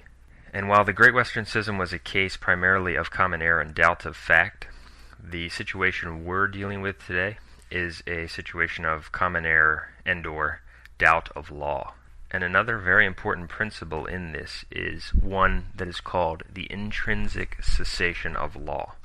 In their commentary on the Code of Canon Law, pages 34 and 35, Buscarin and Ellis explain, quote, "A law may cease to bind in two ways, either by repeal, which is called extrinsic cessation, or by becoming inoperative without repeal, which is called intrinsic cessation. It is common doctrine that a law ceases to bind without repeal in two cases. First, if the circumstances are such that the law has become positively harmful or unreasonable. Second, if the purpose of the law has entirely ceased for the entire community." End quote. So this is an excellent example of how the laws would cease to bind in our situation by virtue of intrinsic cessation of the law. The circumstances are such that the law has become positively harmful for the salvation of souls. There is no valid ordinary to have recourse to. And even in the 1917 Code of Canon Law itself, Canon 15, we see an acknowledgement of this concept. Quote, "Laws, even invalidating or incapacitating ones, do not bind when there is a doubt of law. When there is a doubt of fact, the ordinary can dispense from them." End quote. So even in the case of an invalidating or incapacitating law, if there is a reasonable doubt of law, they do not bind. And to help illustrate this point, I want to give an actual example of this. And it relates to a controversy among some traditionalists regarding the message of Our Lady of La Salette. As many of our readers know, on September 19, 1846, Our Lady appeared in La Salette, France, and said Rome would lose the faith and become the seat of the Antichrist. It's quite an important prophecy considering what we're dealing with in the post-Vatican II apostasy. But many traditionalists bring up the fact that the Holy Office in 1915 and in subsequent years issued decrees which forbade Catholics from interpreting or publishing interpretations of the Message of La Salette. And so some people say that when we cite the Message of La Salette, or when others do it, that it's basically schismatic or mortally sinful or whatever. And this is another example of legalism gone awry and a false understanding of canon law. To make the point, I need to mention the fact that not many people know that way back in the 16th century, the Fifth Lateran Council had already published a decree, a disciplinary decree, about making statements that the Antichrist had arrived. And I wanted to quote this. This is a disciplinary decree from the Fifth Lateran Council, Session 11, December 19th, 1516. Quote, "They," meaning preachers, "are in no way to presume or preach or declare a fixed time for future evils, the coming of Antichrist, or the precise day of judgment, for truth says it is not for us to know the times or the seasons." And certainly no one is saying that we know the day or the hour when the Lord will return, for he says that no man knows that. But the point here is that this was a disciplinary decree in the 16th century which wanted to curb people at that time and abuses where people were saying that the Antichrist was around. Okay, so it was a disciplinary decree intended for those times and circumstances. But obviously when the Antichrist arrives many centuries later, that disciplinary decree wouldn't necessarily bind. And so even if it hasn't been specifically revoked, it has passed out of usefulness. It's an example of an intrinsic cessation of a law. And the same thing would apply to the Holy Office decree in the year 1915, which forbade interpreting and publishing and commenting upon the Message of La Salette. They wanted to stop people or prevent people from saying that Rome was the seat of the Antichrist at that time. And you can understand how a true pope would want to do that. He wouldn't want people concluding or thinking that maybe Rome was the seat of the Antichrist while he was reigning. But many years later, when you're dealing with a man in Rome who is actually proclaiming himself the Christ, the Son of the living God, as John Paul II did in his first homily, preaching a completely new gospel, declaring that the gospel is man, overturning the whole Catholic faith, well then obviously you're in a completely different circumstance, where you're confronted front and center with Antichrist in Rome. Whether you think he is the definitive fulfillment of the Antichrist or not, you are definitely dealing with Antichrist in Rome. And so that decree of the Holy Office was a disciplinary decree intended for that time, and it doesn't bind when the obvious fulfillment of what Our Lady was talking about is right in our face. It's an example of intrinsic cessation of the law. And so the people who try to denounce those who are utilizing for the good the message and the startling prophecy that Our Lady made, which fits so perfectly with what is going on, are simply of bad will and misled. It's legalism gone awry.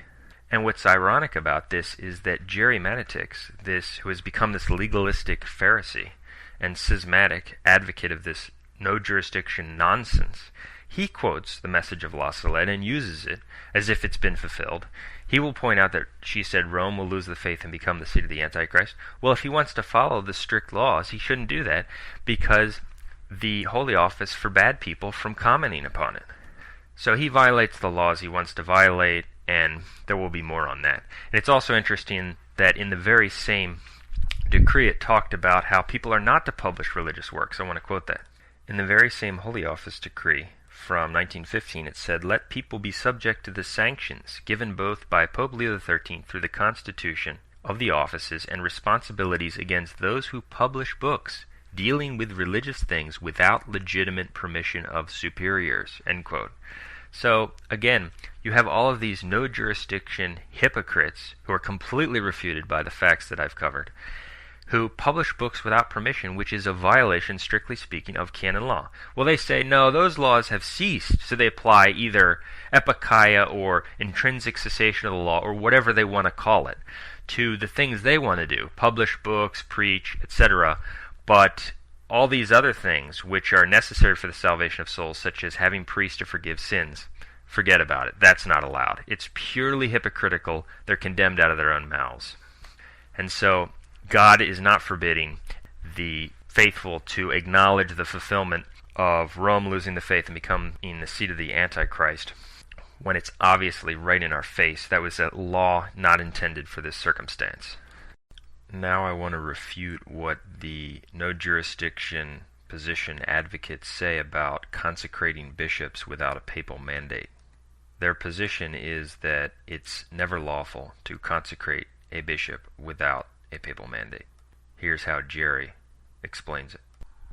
You don't need a pope to come along and tell you otherwise, when the popes of the past have already forbidden this. Pope Pius XII is quite explicit in legislation after legislation that anyone who consecrates a bishop without a papal mandate incurs automatic excommunication, is suspended from all priestly functions. And this is not talking about the minor excommunication that would still allow you to permit someone who is still a priest of the Catholic Church but undergoing minor excommunication.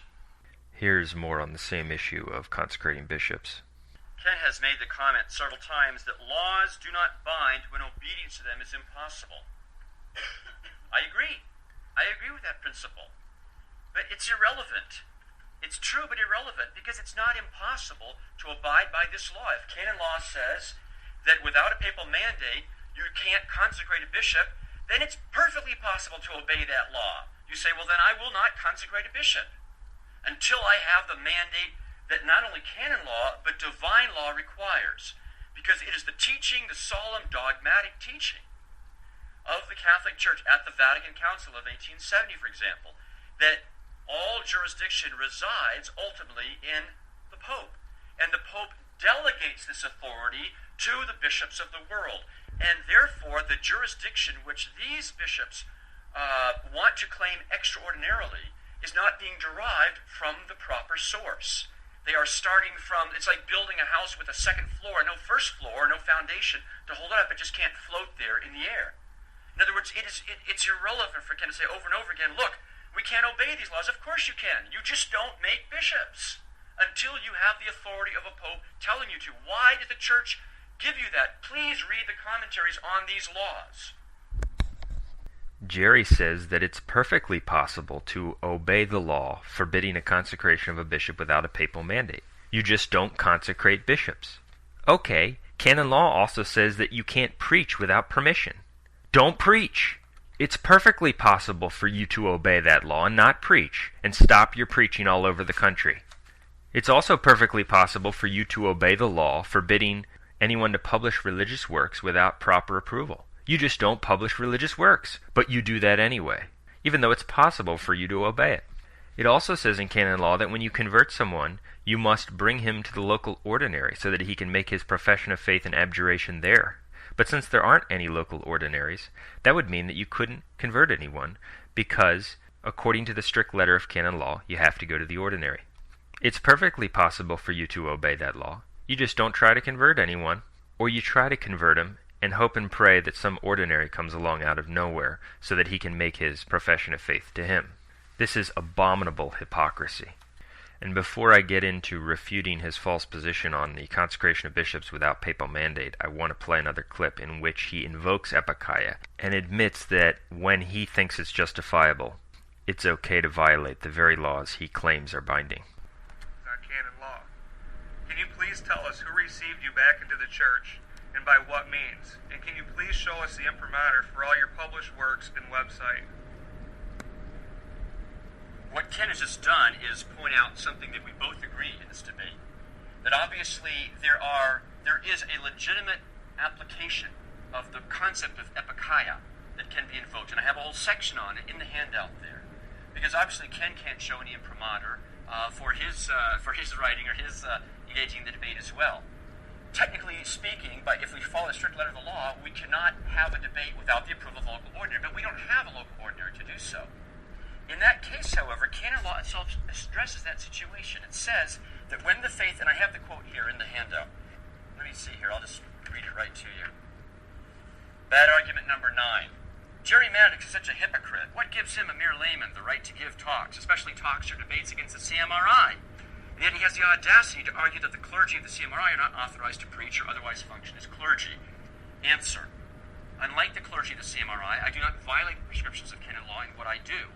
Canon 1325 explicitly says the faithful are bound to profess their faith publicly whenever silence, subterfuge, or their manner of acting would otherwise entail an implicit denial of their faith, a contempt of religion, an insult to God, or scandal of their neighbor. I concede that to the clergy of the CMRI, the same right to profess their Catholic faith. What I deny is their right to function as clergy, duly authorized by Holy Mother Church, any more than I would have the right to do so if I were to say, look, we don't have a priest in Scranton, Pennsylvania, where I live. I'm going to go find an old Catholic bishop, and I'm going to get him to ordain me a priest and a bishop, too. Maybe I can get him to do what Archbishop Tuck did when he ordained Clemente Domingo, bishop and priest and bishop in the same day, in contravention of all Catholic canon law and all Catholic history. Maybe I could do that because the salvation of my family requires it. No. We have a right to do certain things as lay people. We don't have the right to become clergy in ways that contradict the teaching of the Church. If you listen carefully to this clip, you notice that there is a contradiction and dishonesty. He begins by saying, yes, we agree that there is a legitimate concept of epikeia, that he doesn't have an imprimatur, that he doesn't have approval for his published works. Therefore, he is violating the very canon laws which he wrongly claims are still in force and binding today. But then he tries to say that unlike these other groups, I don't violate canon law in what I do. So which one is it? Do you invoke epikeia or not? And so he wants to admit when he's confronted that yes, there is a legitimate concept of epikeia, but then try to give the impression that he is not violating canon law at all. It's purely dishonest. And so he draws a sharp line between what he does, preaching and publishing without permission, trying to convert people in a fashion that is not strictly in accord with canon law, since there is no ordinary, but says that no, you can't ordain a priest, you can't consecrate a bishop for the salvation of souls so that they can hear the confessions of people, give sacraments to people, etc. And that simply does not follow. And as we've covered, there are many examples in church history where people who were not properly approved for either consecration of bishops or their ordinations acted validly. So I just wanted to point that out to show the profound hypocrisy and how really that question alone, the fact that he doesn't have permission for what he does, blows his whole argument out of the water. And I also wanted to mention just a quick point about this Ken. This is an individual whom we actually debated on Baptism of Desire, that's on our website, and he admitted in the debate that he couldn't refute the arguments and changed his position, and so temporarily claimed to be in agreement with us. And he was also not really convinced on this jurisdiction position. He was sort of swinging back and forth or questioning it deeply, and he was reading our article, and I guess that helped persuade him, along with some other things. And so after really only being convinced of this jurisdiction position, the true position that these no jurisdiction advocates are completely wrong, for only a short time, he decided to debate Gerry. And in the course of the debate, or actually before the debate, he was calling us up and asking for help and assistance. And we presumed he was in agreement with us on the issues. But in the course of the debate, he wound up promoting many different heretical groups and some of the worst heretics in the traditional movement. So it was really awful. He did make a few valid points, such as that Gerry doesn't have any permission for what he does, but he neglected to mention almost all the other points that I've covered today, which totally devastate the position, such as the ones on the Great Western Schism, and also the points from Maskevich's book. And then after the debate, when we charitably rebuked him for promoting heretical groups and priests in the debate, he seemed to acknowledge that it was wrong, and seemed to change his position again, but a few weeks after that, he completely switched his position again on salvation, and unfortunately became a promoter of the heretical groups which favor salvation outside the church. And so, unfortunately, he's a mass of heretical contradictions.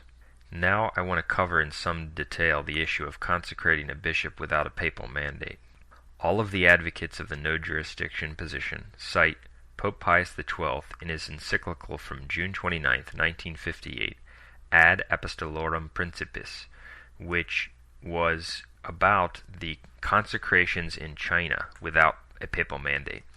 In that encyclical, Pope Pius XII sternly condemned consecrating bishops in China without a papal mandate, and he made it an automatic excommunication for anyone who would do it without his approval.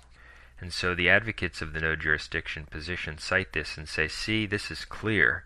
This is a clear law that if you do this without permission, this is an automatic excommunication. And I'm always stunned by their bad will and their failure to understand when they cite this.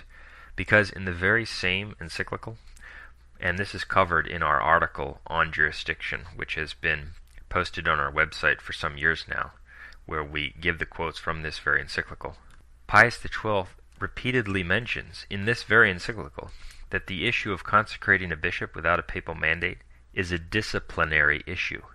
It's not a dogma, contrary to what the schismatic Barbara Linneberg wrongly stated in her book. That means that it's a church law, just like it's a church law that in normal times you can't preach without approval, or you can't publish a religious work without approval. It's a church law. And they confuse the issue by saying that it's a dogma that the Pope has all jurisdiction in the church. That's true. But the issue of whether someone could ever consecrate a bishop without a papal mandate is not a dogma. Now I want to quickly give a few quotes from Pius XII's encyclical. From the aforementioned encyclical, paragraph 43, he speaks of those who try to justify their consecrations by, quote, recalling a usage which prevailed in ages past, end quote. So he admits that it wasn't always forbidden to consecrate a bishop without a papal mandate. And that's simply a fact. Anyone who studies early church history knows that many bishops were consecrated without the express approval of the Pope before he approved it, and often against his approval. That was going on all over the empire at different periods of church history. And the Pope didn't always immediately break off communion with those bishops. That's just a fact. And due to the inability to easily travel long distances and communicate with those who were very far away, the popes couldn't have been involved prior to all the consecrations of bishops. It just didn't happen. It's just a fact. And so it's a disciplinary issue. And on this point, I want to give another quote from Pope Pius IX in his encyclical, January 6th, 1873, Quartus Supra number 34, quote, the Apostolic See has at times tolerated elected patriarchs using their power before being confirmed by the See, meaning the Pope.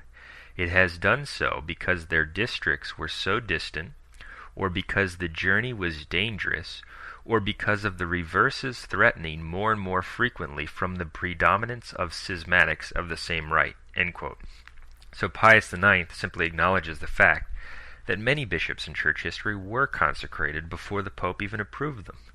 So consecrations without a papal mandate are a fact of history, and it's not a dogma, contrary to what some of these schismatics say, that you can't do it. Pius XII's legislation against what was going on in China was meant for that time. Yes, you should not do it against the direct will of the reigning and true Pope, obviously.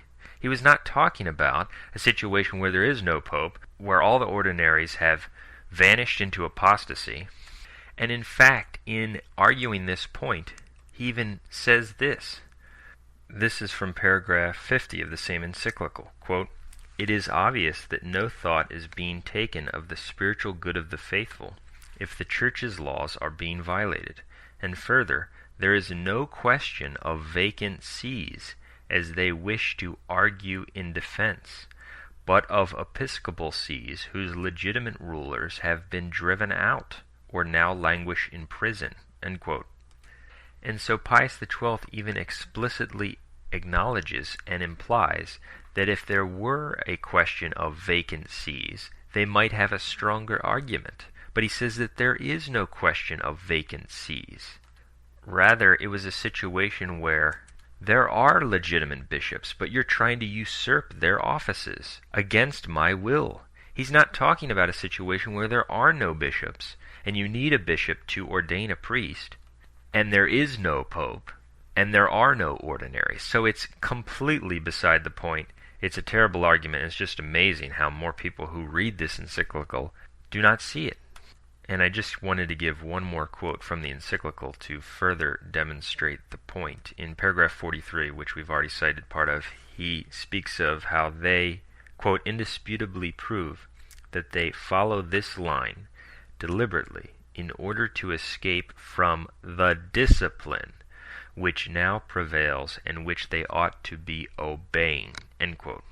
So again, he says it in plain terms that it's a disciplinary issue which involves obedience to the Pope in the normal state of the Church's life. It's not in any way a proof that someone cannot consecrate a bishop without a papal mandate in a necessity such as the one we have now. So there are other points that could be raised on this matter, but I think that that is sufficient for someone of goodwill. Now I want to close out this audio series on jurisdiction by simply focusing in on the profound hypocrisy of the advocates of the no jurisdiction position. As we've mentioned, canon law teaches that one may not preach or publish religious works without the approval of the ordinary. In disseminating their false and schismatic view on jurisdiction, these people totally cast those laws aside and thus condemn themselves out of their own mouths. Here is Gerry Matatics admitting that to preach requires explicit jurisdictional authorization. To preach, likewise, is something that requires explicit jurisdictional authorization. And I quote that as well here in this handout. So he's obviously condemned out of his own mouth, but he actually tries to get around it by saying that he doesn't preach, he just talks and evangelizes. Well, that is patently ridiculous. And to further refute it, I want to examine what Pope Leo XIII said about this matter. In Pope Leo XIII's encyclical Sapientia Christianae of January 10, 1890, in numbers 15 and 16, he says that the office of preaching is reserved for pastors.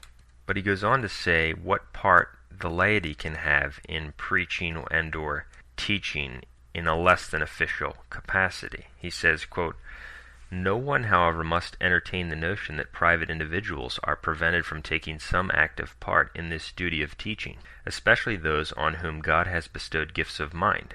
These, so often as circumstances demand, may take upon themselves, not indeed the office of the pastor, but the task of communicating to others what they have themselves received, becoming, as it were, living echoes of their masters in the faith." End quote. And so, yes, the laity can evangelize, the laity can repeat what they've learned, but in normal times, under the strict letter of canon law, they cannot do what Gerry Matatics is doing. He is not, as Pope Leo XIII says, simply repeating what he has received. No, what he is saying has never been explicitly taught by any pope. No pope has ever said, you can't go here, you can't go here, you must believe this about this situation in this group. These are all his own personal conclusions. And so it's not equivalent to simply repeating what he's received and then directing them to the pastor, which is what the laity could do in a normal situation, and evangelizing his neighbor by directing him to the pastor. But no, rather he's coming up with his own views, publishing all kinds of works, holding a worldwide preaching apostolate. So the notion that he is just talking, not preaching, is completely dishonest and ridiculous. Furthermore, even if we granted his argument, which we don't, it's absurd, he publishes without approval, so he violates the canon law there. Canon 1385.1 and 2 forbids laymen to publish works on theology, scripture, canon law, etc., without approval from the ordinary. They completely ignore that, cast it aside. Not just Gerry, but most of these no jurisdiction advocates. And Gerry, as I mentioned already, shows his profound dishonesty because he wants to act like he's not violating any of the laws, but then, talking out of the other side of his mouth, says that, well, yes, I do invoke epikeia in a certain limited circumstance. And he further contradicts himself because at one point he said that epikeia does not supply jurisdiction, it does not apply to the external forum, while he invoked epikeia to justify his publishing without permission. We need to also mention that Canon 755.1 of the 1917 Code states that baptism is to be performed solemnly, that is, with all the proper ceremonies, except in danger of death. And Canon 757.1 states that the priest must use solemnly blessed baptismal water. Private baptisms by lay people are only allowed in danger of death, according to 759.1. So the point here is that according to the strict letter of canon law, you cannot even baptize your children unless it's done solemnly, with all the proper ceremonies, since they are not approved priests and cannot supply all of the proper ceremonies and the blessed holy water. Their own position, adhering to the strict letter of canon law in this situation, would cause them to conclude that they cannot baptize anyone until danger of death. I don't know what else illustrates that their position is a position of the devil. Under the pretext of adherence to canon law, they would have people go through their entire lives unbaptized and thus outside the church and under the dominion of the devil, even though they wanted to convert. It's a position of schism. It's a position of pharisaical nonsense, which springs from pride and a misunderstanding and misapplication of church laws intended for a normal situation. Another law that needs to be mentioned in this context is Canon 23:14.2, which states that a juridical abjuration is done in the presence of the local ordinary or his delegate and at least 2 witnesses. Abjuration must be done in the form of the Roman ritual. And so abjuration is what was done when someone's converted from heresy. And so if they're going to try to convert people, and Gerry and these other people claim to try to convert people, according to the strict letter of canon law, they couldn't do it, because in order for him to make the proper abjuration and profession of faith, canon law says he must go to the ordinary or his delegate and do it there. But they say, no, that doesn't apply because this is a different situation. Exactly. You again condemn yourself out of your own mouth, and you show that your position is schismatic and of the devil. Now, some of these no-jurisdiction position schismatics only make these arguments with reference to the 1917 Code. Others, such as the schismatic Linneberg, she will cite past laws from other councils whose ecclesiastical laws intended for those time periods have long been revoked or fallen out of a binding nature. And that is even more absurd, because there are all kinds of laws from councils, such as how when people would get married, it would have to be announced in advance by the pastor in the church. Here's a quote from the Fourth Lateran Council under Pope Innocent III, Constitution 51, quote, "We decree that when marriages are to be contracted, they shall be publicly announced in the churches by priests. If any persons presume to enter into clandestine marriages, the offspring of the union shall be deemed illegitimate." And so it wasn't considered a legitimate marriage unless that announcement had been made. That means that, according to their position, no one can be legitimately married today, which is completely absurd. The truth is that these are laws which were promulgated for that period. They are disciplinary laws for that situation. And of course, there are the church laws that you have to receive Holy Communion once a year. As the Catechism of Trent points out, quote, "The Council of Lateran therefore decreed that all the faithful should receive the body of the Lord at least once a year at Easter, and that neglect of this duty should be chastised by exclusion from the society of the faithful." End quote. So, according to the strict letter of that law, these people who don't receive communion once a year are outside the faithful. They're outside the church. But they say, no, that doesn't bind, that was revoked, it doesn't apply. Exactly. You just make the point again. And so their hypocrisy is stunning and abominable. And ironically, these very same people trample upon the divine law and allow violations of the divine law and God's dogmas, which are binding and do matter in this situation and in every situation. They accept heresies against the dogma. Outside the church there is no salvation.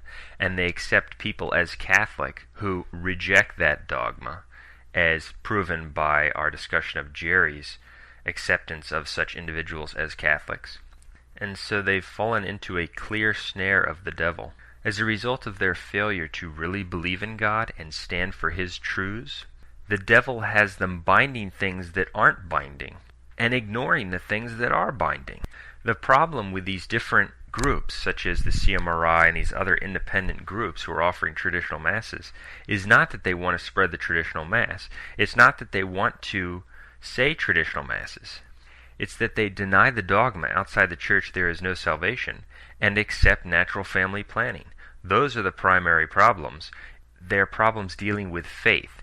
And so the no-jurisdiction Pharisees condemn these groups for what is not their problem, namely having priests ordained so that they can hear people's confessions, say masses in the traditional form, administer traditional sacraments, etc. They condemn them for that, but they ignore what is truly their problem, that they do not accept the absolute necessity of water baptism and the necessity of the Catholic faith for salvation, and the fact that they accept natural family planning.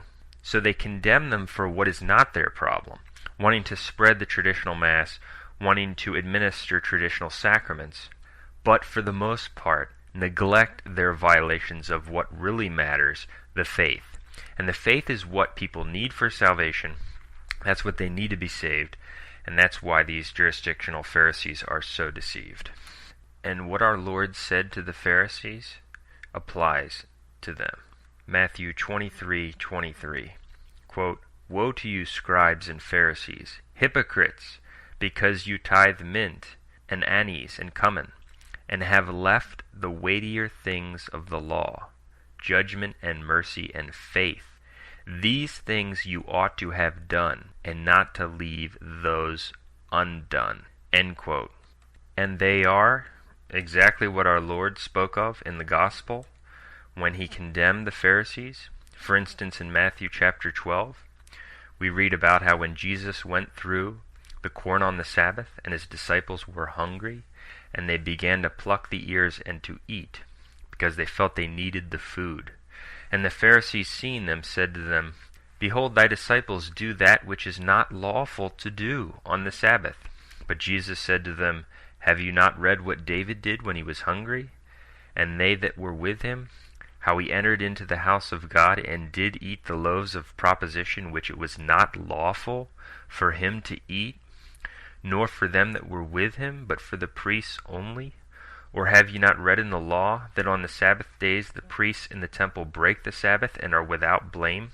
But I tell you that here is a greater than the temple." End quote. And so Jesus condemned the Pharisees for binding things that do not bind in certain circumstances and in a necessity. And that's the principle of canon law, that necessity can make licit that which is normally illicit. And I think it's important to close with something that we read about in the book of 1 Maccabees.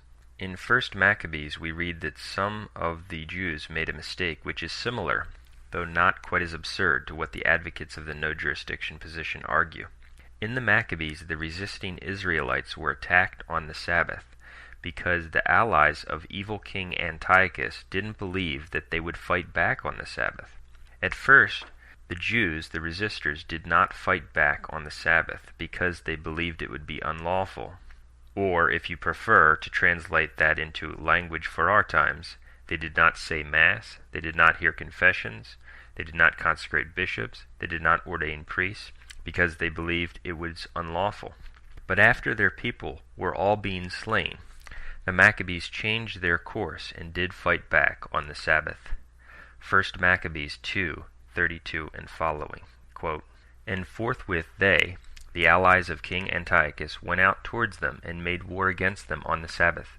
But they, the resisting Israelites, answered them not, neither did they cast a stone at them, nor stopped up the secret places, because it was the Sabbath, saying, Let us all die in our innocency. And heaven and earth shall be witnesses for us that you put us to death wrongfully. So they, the allies of the evil king Antiochus, gave them battle on the Sabbath. And they, the resisting Israelites, were slain, with their wives and their children and their cattle, to the number of 1,000 persons. And every man said to his neighbor, If we shall do as our brethren have done, and not fight against the heathens for our lives and our justifications, they will now quickly root us out of the earth. And they determined in that day, saying, Whosoever shall come up against us to fight on the Sabbath day, we will fight against him, and we will not all die as our brethren that were slain in the secret places." End quote. This is Brother Peter Diamond, VaticanCatholic.com. I wanted to talk about Gerry Matatics. Some of our readers are familiar with him. I want to begin by analyzing and discussing his current positions, and then I will get into some of the personal issues that are relevant, and finally I will discuss some of the facts about his past that are important to consider. Now, with regard to Gerry Matatics' current positions, He is currently someone we would characterize as a radical schismatic. He holds that none of the independent priests or groups have authority to do anything, that the independent priests cannot validly absolve people in confession because they don't have any jurisdiction. He also holds the position that anyone who attends a Mass where Antipope Benedict XVI is named as the Pope in the canon is by that very fact outside the Catholic Church.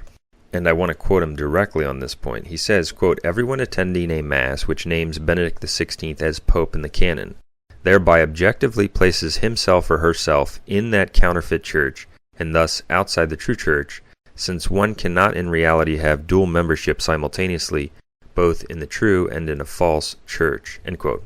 Before I discuss why that position is false, I want to point out that the hypocrisy of this individual, Gerry Matatics, is absolutely astounding.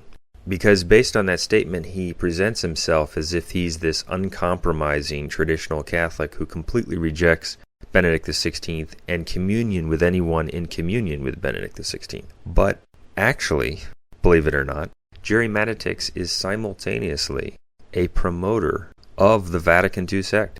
He's a promoter of the Vatican II sect because he currently and frequently promotes and prays with a woman named Judith Sharp of In the Spirit of Chartres Committee and Catholic Restoration Conference.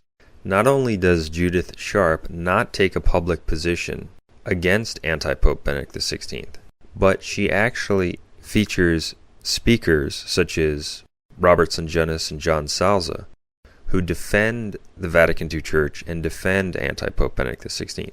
For example, here's a clip from about 1 year ago, April 2011, in which Judith Sharp is describing John Salza as a Catholic and a Catholic apologist. Mr. John Salza is a Catholic man who was actually once a member of the Masons, but through the grace of God saw its evils and got out. John is a Catholic attorney and a Catholic apologist. John Salza, who defends anti-Pope Benedict XVI, Vatican II, and even promotes the heretical and condemned idea that the Eastern, quote, Orthodox are in the Church of Christ. She calls him a Catholic. She's a complete heretic. And this is not something she did many years ago. This is reflective of her current thinking and activity. By the way, on our website we have a section that completely exposes John Salza, his heretical positions, and his false arguments. Similar to what she said about Salza, Judith Sharp recently said the same kinds of things about Robert Sungenis, who also defends Vatican II, anti-Pope Benedict XVI, and the Novus Ordo, quote, Mass. She not only promotes their work, promotes them as, quote, Catholic apologists, but she even promotes their work in which they identify the post-Vatican II claimants to the papacy as popes.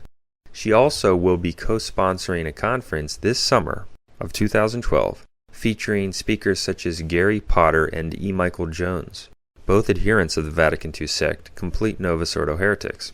It's simply a fact that she promotes individuals who defend the counterchurch, defend the anti-pope, and that her public position is one of acceptance of the anti-pope and the Vatican II church. Gerry Matatics not only considers this woman a Catholic, he promotes her as a Catholic. He prays with her about once a month. So while he's acting as if he's this uncompromising traditional Catholic who rejects any communion with anyone in communion with the anti-pope, he's simultaneously promoting a woman who promotes the anti-pope.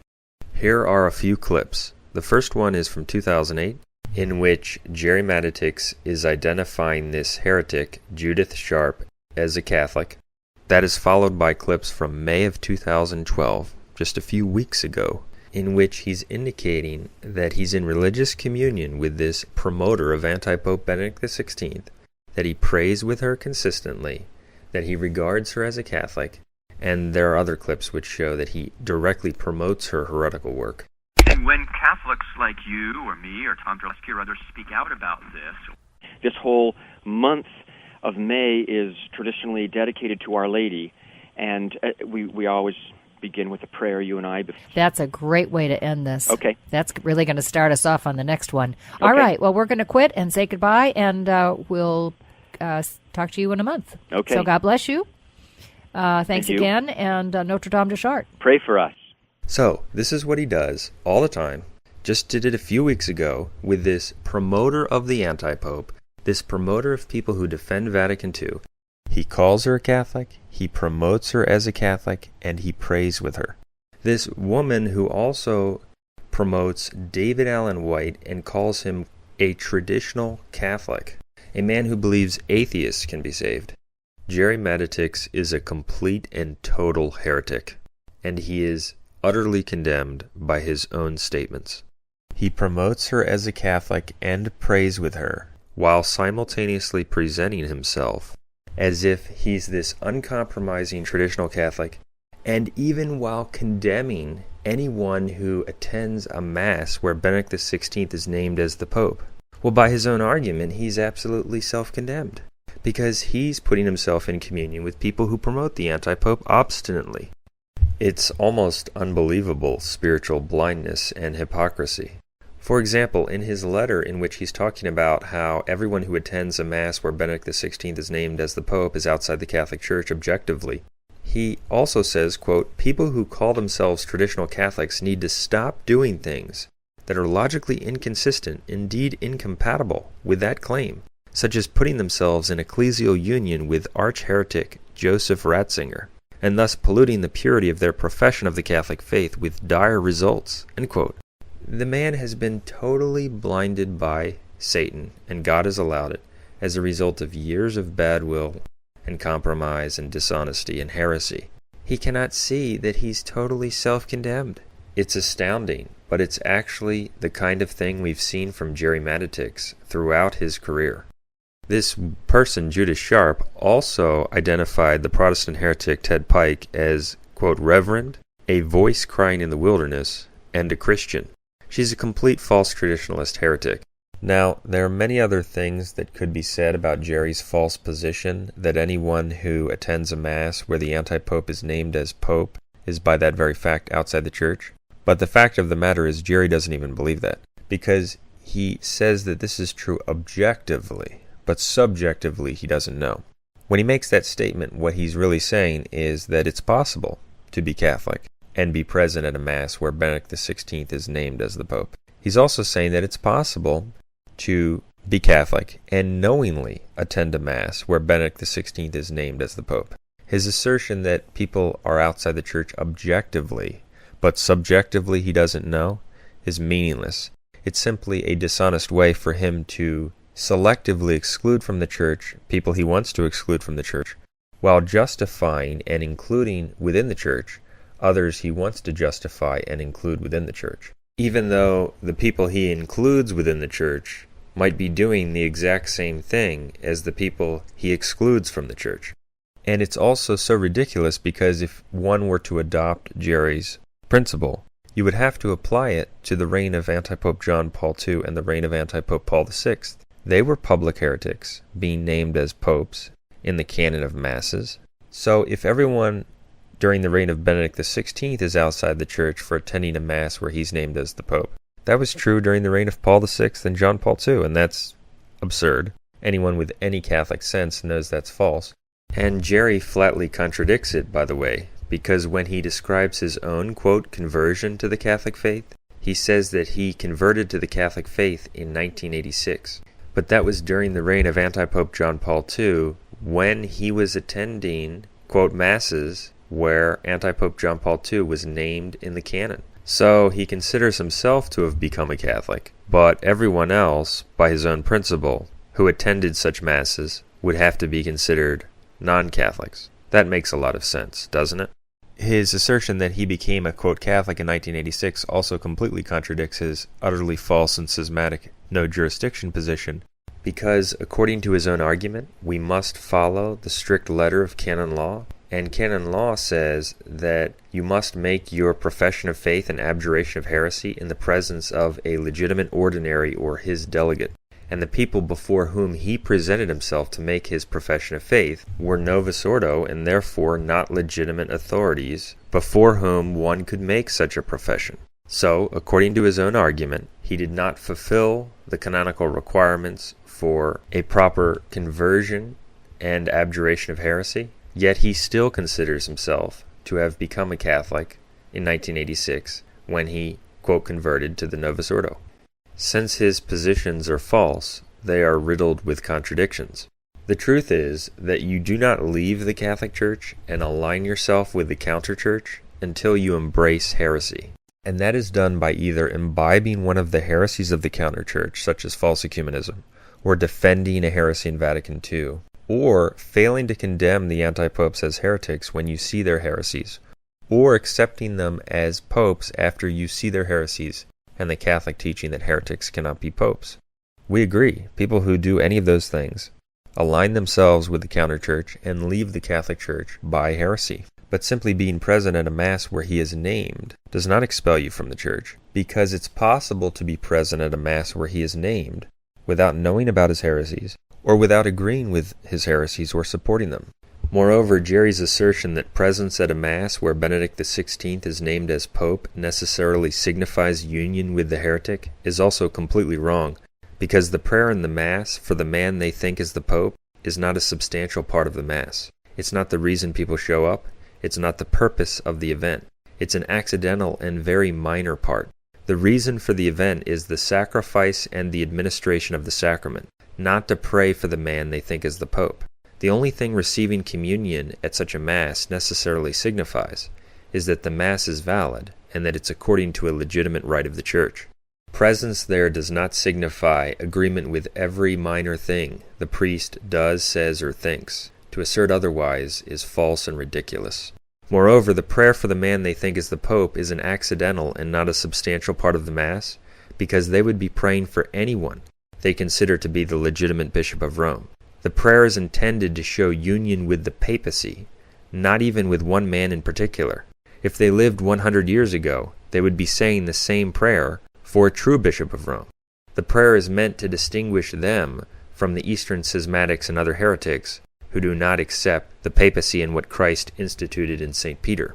On the other hand, if someone were having a prayer gathering arranged for the purpose of praying for, quote, the Pope, Benedict XVI, then in that case we agree that presence there would necessarily signify acceptance of the heretic, because the purpose of the event, the substance of it, the very reason people are gathering for it, is to recognize Benedict XVI as Pope, and no true Catholic could participate in that, nor would he want to. That is also why Gerry's prayer with Benedict XVI promoter, Judith Sharp, signifies heresy, because the very purpose of his prayer with her, the reason for doing it, the substantial characteristic of their joining together in prayer, is to enter into religious communion with each other. We always begin with a prayer, you and I. Thanks again, and Notre Dame de Chartres. Pray for us. And since she is a heretic who promotes the anti-pope, that is to heretically enter into religious communion with a heretic. And there's more we could say about the Mass issue, such as the fact that in church history there were many situations where heretics were being named in Masses when they should not have been, and the Church never considered that all the people who attended those Masses were outside the Church for that reason. They simply told the people who were naming the heretics to stop naming the heretics. So his position is utterly false. And it is the teaching of Catholic tradition that one may receive sacraments in a necessity from individuals you would normally not receive sacraments from, including certain excommunicated persons and undeclared heretics if they meet certain conditions. And of course, if you do not agree with them or support them. We cover those issues in our Sacraments from Undeclared Heretics debate and article. But the astounding inconsistency he displays is what I want to talk more about. For example, not that long ago, Gerry Matatics published a letter on his website, gerrymatatics.org, in which he acknowledges Vatican II and Novus Ordo adherent Alan Keyes as a, quote, Catholic. On March 14th, 2009, Gerry Matatics wrote, quote, even those who disagree with his conservative politics and/or conservative Roman Catholic faith concede that ambassador, author, activist, political commentator, and talk show host Keyes is an intelligent, passionate, and articulate proponent of his views, end quote. So, Alan Keyes, who accepts anti-Pope Benedict XVI, accepts the Vatican II sect obstinately, is a Catholic. Yet Gerry says that anyone who attends a Mass where Benedict XVI is named as Pope is not a Catholic. That makes a lot of sense, doesn't it? No, it doesn't.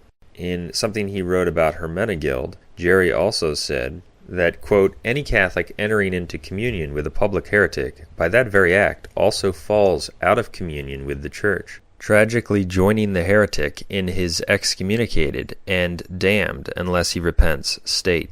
And then he goes on to say, all such attendees, meaning people who attend masses where Benedict XVI is acknowledged as Pope, formally place themselves in ecclesial communion with modernist pseudo-pope Benedict XVI and his modernist local ordinary, the pseudo-bishop of that diocese. End quote. So everyone at these churches places himself in communion with the heretic and, quote, out of communion with the Church. Yet Alan Keyes, who acknowledges the anti-pope and presumably attends those churches, is in communion with the Church. It's just stunning, bold, outrageous hypocrisy. In fact, just giving a quick look at Alan Keyes' blog today, he's featuring an article by Novus Ordo apostate Judy Brown, who accepts anti-Pope Benedict XVI, promotes the Vatican II Church, and in the article by Brown which he's promoting, she's talking about the apostate United States Conference of Catholic Bishops, defending them. So Alan Keyes promotes the Novus Ordo Church, the apostate bishops, and the anti-pope. And Gerry Matatics says he's a Catholic and has a conservative Catholic faith, while at the same time he says that anyone who attends a church which acknowledges Benedict XVI as Pope places himself or herself out of communion with the Catholic Church. It's just mind-boggling hypocrisy and inconsistency. And even if he didn't contradict himself, the very fact that he's acknowledging someone like Alan Keyes as a Catholic proves that Gerry's not a real Catholic. But there's more. In his September 29th, 2010 letter, Matatics spoke of how, after giving a talk at Furman University, a young man supposedly wanted to convert. Gerry says, quote, in particular, one anti-Catholic young man who, as a result of the talk, converted from Protestantism to Catholicism and entered a traditional Catholic seminary to study for the priesthood. End quote. He says that this man entered a traditional Catholic seminary. Well, what seminary would that be, since Gerry doesn't regard any seminary that we know of as legitimate and approved? Well, even though he doesn't mention it in his letter, we know from other things he has said that the seminary the young man entered was actually a Fraternity of St. Peter's Seminary, at which the quote priests accept anti-Pope Benedict XVI and the Vatican II Church, and name Benedict XVI in the canon. I don't even think that Matatics believes that most of their priests are valid priests, because he questions the validity of the new rite of episcopal consecration. The Fraternity of St. Peter uses so-called bishops who were consecrated in the new rite of episcopal consecration. So, even though Gerry doesn't even necessarily believe the Fraternity of St. Peter has valid priests, and he believes that joining their group places you outside the church by putting you in communion with the anti-pope, he also describes the seminary as a traditional Catholic seminary and speaks of the fact that this young man entered it in positive terms. The reason he does this is because it sounds better if this individual who benefited from his talk entered a traditional Catholic seminary as a result. That is, it sounds better to the members of the Vatican II Church. But if he really adhered to what he claims to believe, he would not have mentioned anything about this man entering this seminary, because he doesn't even believe it's a traditional Catholic seminary. But there's even more. In November of 2011, and again, what I'm talking about now are positions and statements that Gerry Matatics has published recently that are reflective of his current thinking and activity. We're not talking about right now positions he held years ago that he no longer adheres to. The frankly mind-boggling inconsistency that we're talking about is what he displays currently. So, in November of 2011, not even 12 months ago, Gerry was again talking to Judith, his fellow, quote, Catholic who promotes the anti-popes. He's talking about Shakespeare and individuals who have written on Shakespeare, including Joseph Sobran, Claire Asquith, and Joseph Pierce, whom he calls Joseph Peirce. Sobran, Asquith, and Pierce are all individuals who accepted the Vatican II counterchurch. Sobran has passed away, but he was a clear proponent of the Vatican II counterchurch and the anti-popes. Joseph Peirce, or Pierce, is also a Novus Ordo quote Catholic who is featured on EWTN. He accepts Vatican II, anti-Pope Benedict XVI, etc. And Asquith is also someone who has been featured on EWTN and is a Vatican II so-called Catholic defender of anti-Pope Benedict XVI. Gerry Matatics calls Sobran, Pierce, and Asquith Catholics. Sobran doesn't believe that's the case, but I would argue equally, to be fair, that Father Peter Millward, before him, Father Bowden, Father Thurston, John Henry de Groot, Heinrich Munchman and Karl Wintersdorf, Claire Asquith, Joseph Peirce, these are all indulgent people. They are all, obviously, except for de Groot, Catholics, and they are people whose Catholicism is attractive, they have integrity to their lives. So we can hear quite clearly that he describes Joseph Peirce, Joe Sobran, and Claire Asquith as Catholics, all of whom are and were Novus Ordo, false, quote, Catholics, who accept the anti-pope and obstinately adhere to the Vatican II sect. Gerry not only says they're Catholic, but he says their Catholicism is, quote, attractive. And even if Gerry believed wrongly that these individuals could subjectively be Catholic, in order to be consistent with his published position, he would have to profess that objectively they're outside the church, because he says objectively anyone who attends a Mass where Benedict XVI is named as the Pope is outside the Catholic Church. But he's completely inconsistent with his position, because saying that they're not Catholics is not what he believes, and it's not palatable to the heretical individual with whom he was conversing. He's a complete heretic. And what's so interesting is that this Joseph Peirce has been featured on EWTN's world-over coverage of the anti-pope's events, in which Raymond Arroyo, Pierce, and another individual are commenting favorably upon anti-Pope Benedict XVI's trip to England, including his astoundingly heretical ecumenical event with the false Bishop of Canterbury, Rowan Williams, in which anti-Pope Benedict XVI mocks the English saints by manifesting an acceptance of Anglicanism, etc. Joseph Peirce accepts anti-Pope Benedict XVI's activity, including his false ecumenism, and Pierce has been featured on EWTN promoting it. Here are clips in which Pierce is promoting the anti-pope and speaking favorably about the anti-pope's heretical trip to the United Kingdom. It's from a YouTube video called World Over UK Coverage, Raymond Arroyo and Joseph Peirce plus Father Sirico, 9/19/2010. Following the beatification of Cardinal Newman came the big news of this visit, where the Pope sort of tied the bow, if you will, on his call for Christian unity. We saw him earlier at Westminster Abbey, kneeling side by side with the Archbishop of Canterbury, making a plea for unity. I think that the Holy Father was a true pastor of the Christian flock. Very good. Joseph Peirce. Well, I was very pleased with the Holy Father's engagement with secularism, his encouragement to Catholics and Christians to engage secularism themselves, to evangelize the secular culture, and to re-evangelize Europe. So, Gerry says that a Novus Ordo quote Catholic who promotes the worst kind of false ecumenism and accepts the anti-pope is not only a Catholic, but has, quote, an attractive faith. And he said this less than a year ago. Now I want to talk about Gerry Matatics' heresies against the dogma outside the church there is no salvation. It's a fact that Gerry currently accepts as legitimately Catholic the document Suprema Ex Sacra, also known as Protocol 12249, published August 8, 1949, against Father Feeney. This fallible and heretical document, which was never promulgated in specific form by Pius XII, was responsible for shattering belief in the dogma outside the church there is no salvation in the years that followed its publication. This heretical document, Suprema Ex Sacra, not only teaches that people can be saved without water baptism, it teaches that people can be saved by, quote, implicit desire, it teaches that people can be saved in, quote, invincible ignorance, and it declares that the individuals who are saved without water baptism by implicit desire and while in invincible ignorance are not catechumens. So it's going way beyond any notion of explicit baptism of desire or the position that you must believe in Jesus Christ for salvation. It's declaring that it's possible for people in essentially any situation to be saved by invincible ignorance.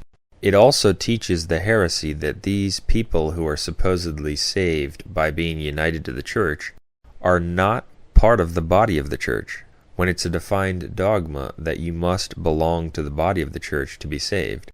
And in fact, the church is a body, so if you do not belong to the body of the church, you're not in any way part of the church.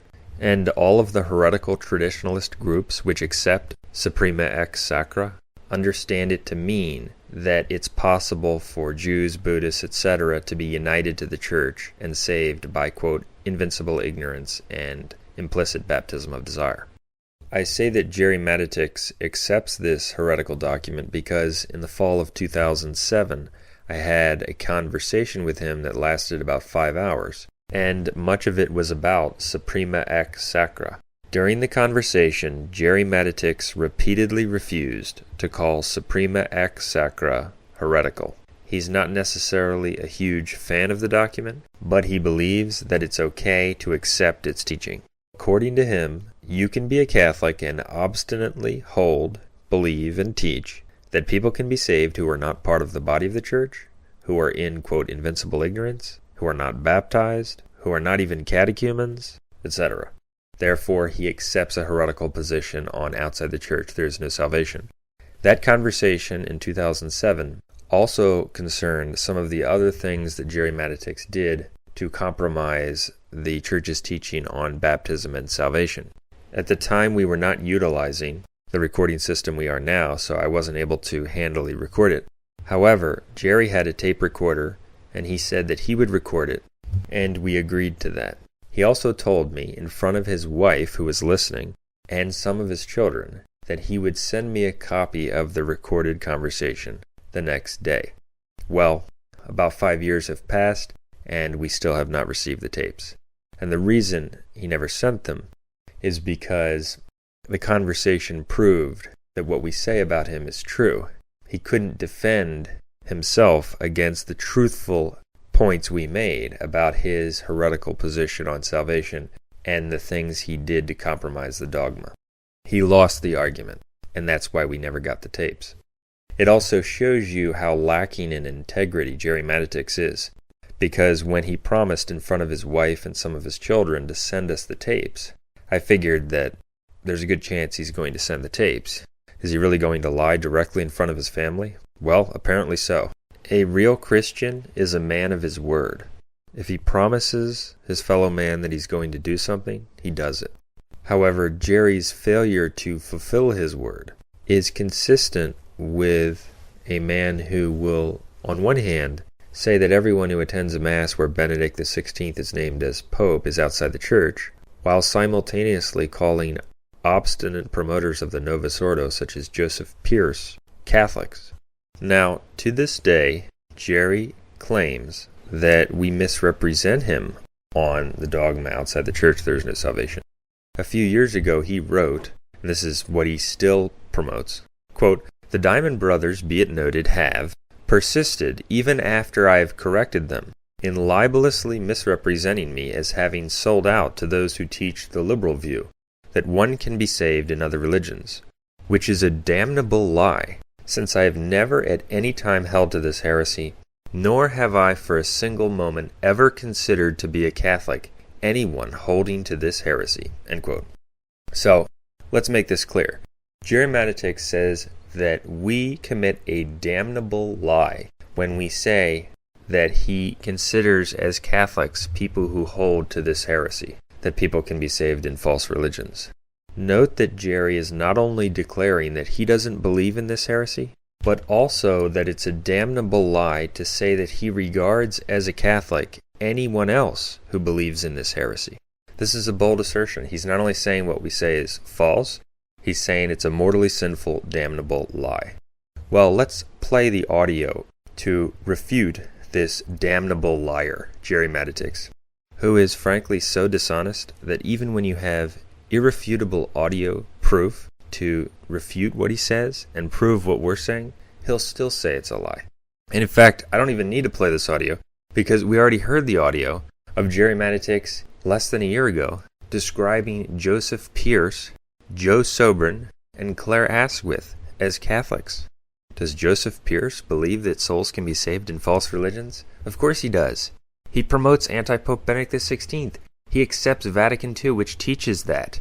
So you've already heard audio clips which totally blow Gerry's lie out of the water. The woman he prays with, Judith, also accepts heresy on the salvation dogma. But here's a clip from 2008 in which Gerry Matatics describes Tom Drolesky as a Catholic. And this is after Gerry knew that Tom Drolesky holds the heretical belief that, quote, baptism of desire applies to members of false religions. As we posted on our website, Tom Drolesky agrees with Bishop McKenna that Jews who reject Christ can be saved, a complete heresy, a total denial of the gospel. Gerry was aware of this, and yet after that time, Gerry said this. And when Catholics like you or me or Tom Drolesky or others speak out about this... So, is Gerry's statement that he never, quote, for a single moment ever considered to be a Catholic anyone holding to this heresy, end quote, true or not? It's not true. We just disproved it. And for those who aren't convinced that Tom Drolesky believes Jews who reject Christ can be saved, we have the letter from him on our website in which he explicitly agrees with the position of McKenna and Father Dennis Fahey on that matter. Now Gerry, since he doesn't always tell the truth, might just say, well, he didn't know that Tom Drolesky believes Jews who reject Christ can be saved. He did know. And even if Gerry didn't know, which he did, he would have an obligation to find out what someone like that believes before promoting him as a Catholic, especially in this period of almost universal heresy and apostasy. We also proved that what Gerry said is false by playing what he said about Joseph Pierce and other Novus Ordo, quote, Catholics who believe that souls can be saved in non-Catholic religions. And so he commits a grave sin by saying that we misrepresented him when we didn't, and then saying that it's a damnable lie when it's true. Now, Gerry might not personally believe that Jews and Buddhists, etc., can be saved. He probably personally doesn't. But he does personally believe it's possible for people to be saved without water baptism. And the key factor here is that he believes one can be a Catholic while adhering to Suprema ex Sacra, as I discussed earlier. So, while he may not personally hold the position that Jews who reject Christ can be saved, he's not going to say that someone who holds that position is outside the church, or someone who adheres to Suprema ex Sacra obstinately is outside the church. And that's why he's a heretic against the dogma outside the church. There is no salvation.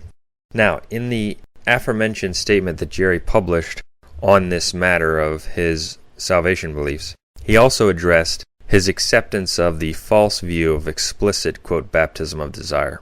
And in attempting to articulate it, he utters a massive contradiction. It's actually surprising how blatantly he contradicts himself. Gerry says that it's acceptable to hold, quote, to the remote possibility of salvation for Catholic catechumens who hold the Catholic faith and who possess perfect charity and perfect contrition for their sins, and thus might qualify to receive the grace of the sacrament of baptism when they are unable, through no fault of their own, to receive the sacrament itself, especially if these spiritual qualities are evidenced by their martyrdom for the Catholic faith, end quote. Now, before I proceed, notice that he clearly expresses belief in, quote, baptism of desire, and he says that these unbaptized individuals can have the Catholic faith. Well, that contradicts Catholic teaching because you receive the Catholic faith with water baptism. For example, in its Decree on Justification, chapter 7, the Council of Trent says that catechumens, and this is the only time it mentions catechumens, do not have the faith which grants life eternal. But, quote, in accordance with apostolic tradition, catechumens beg of the Church before the sacrament of baptism, when they ask for faith which bestows life eternal, end quote. It is only by receiving water baptism, the sacrament of faith, that they actually receive the Catholic faith. That's just one example of how his paragraph contradicts Catholic teaching.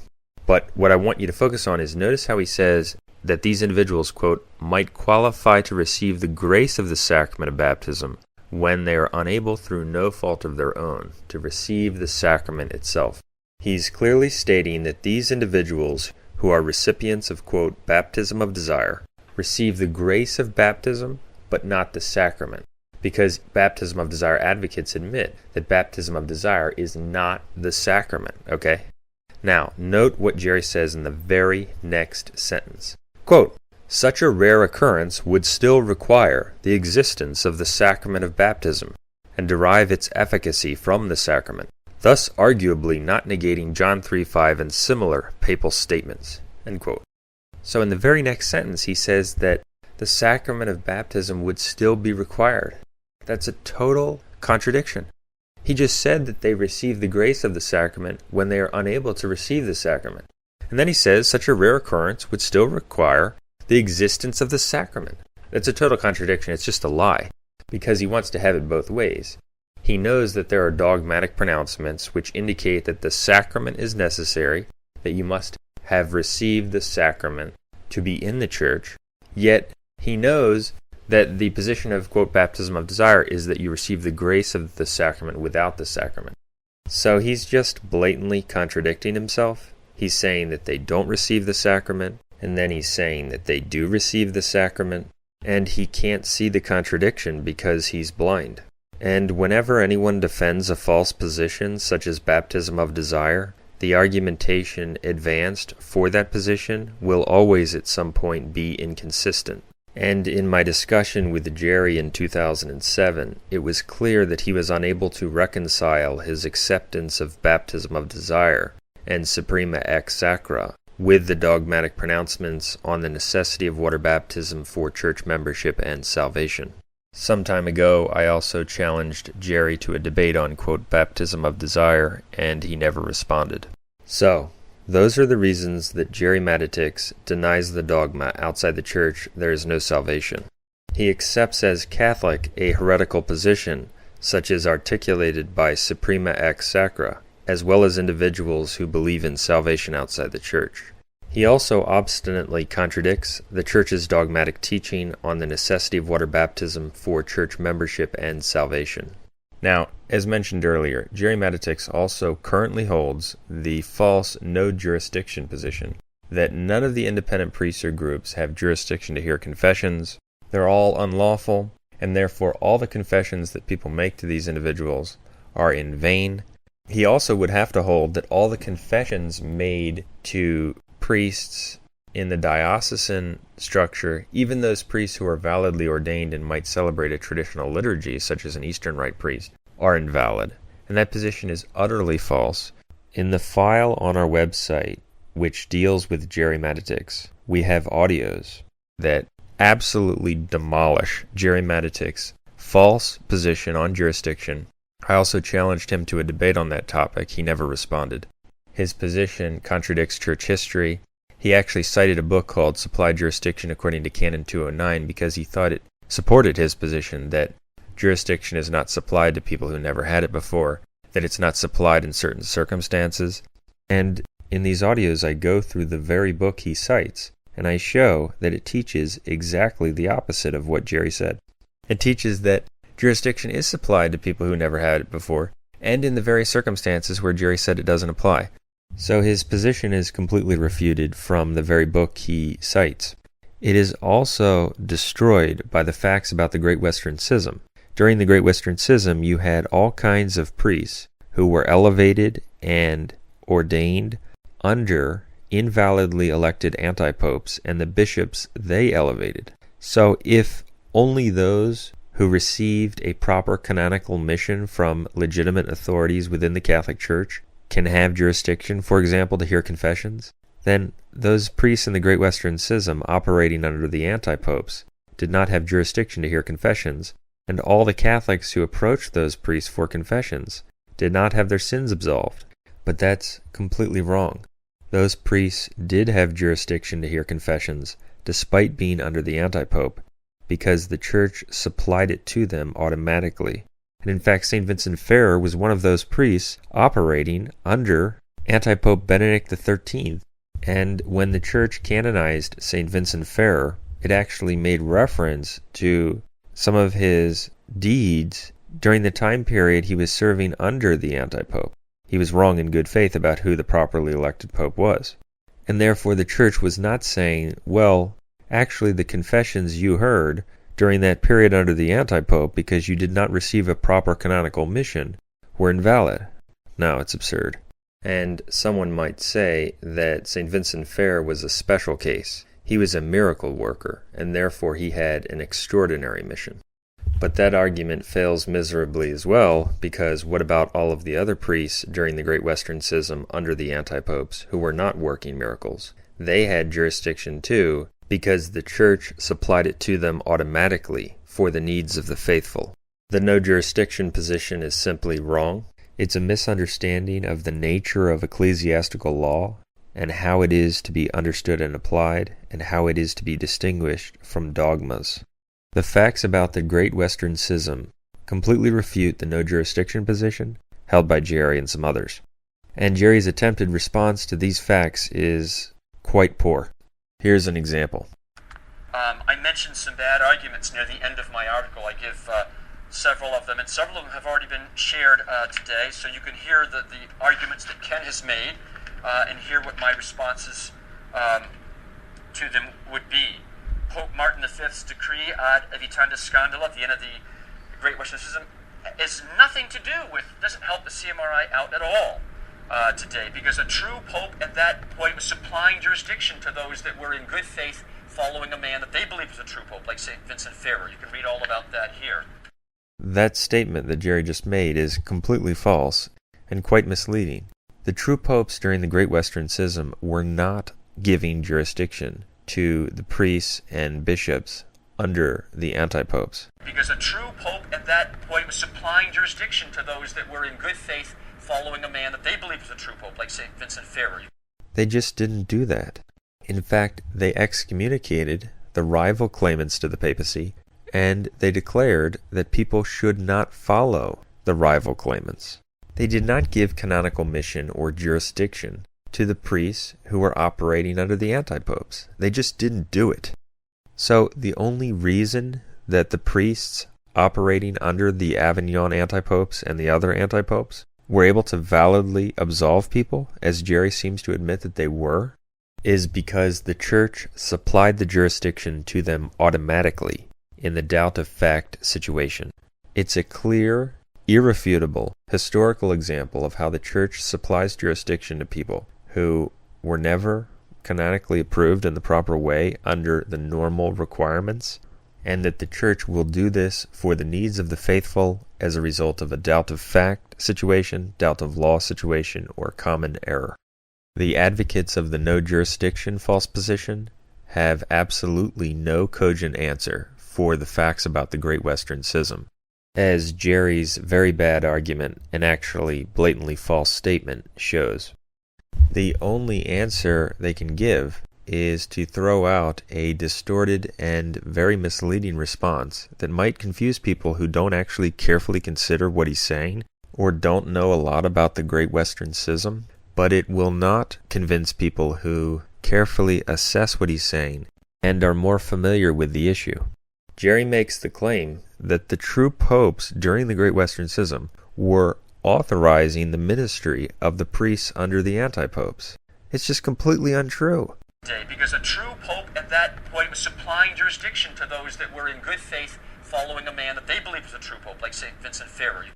He can't cite any document which states that, and he would actually have to cite a document which authorized the ministries of all of the priests during the entire Great Western Schism under all of the different anti-popes. And of course, he doesn't have any such document. What he really means by that very misleading statement is not that the true popes during the Great Western Schism were giving some kind of explicit authorization or jurisdiction to the priests under the anti-pope.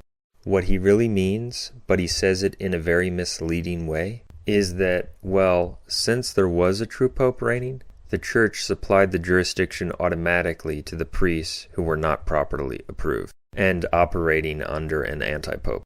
Because a true pope at that point was supplying jurisdiction to those that were in good faith following a man that they believed was a true pope, like St. Vincent Ferrer. The argument that the Church did supply the jurisdiction automatically to these priests who were never approved simply because a true pope was reigning is absurd, baseless, and when analyzed, only makes his position even weaker, if that were possible. For if the Church supplied jurisdiction automatically to unapproved priests operating while a true pope was reigning, how much more would it supply jurisdiction automatically for the benefit of the faithful to priests operating when there is no true pope reigning? Because the priests under the anti-pope during the Great Western Schism, what were they doing? They were operating ministries that were rival ministries to the ministries of the priests under the true popes. So they were actually a rival hierarchy. And yet the Church, for the benefit of the faithful, still supplied jurisdiction to those rival priests. It supplied it to them even though they operated directly against the true pope and directly against the approved priests. And it supplied it to them for the benefit of the faithful in the common error or doubt of fact situation.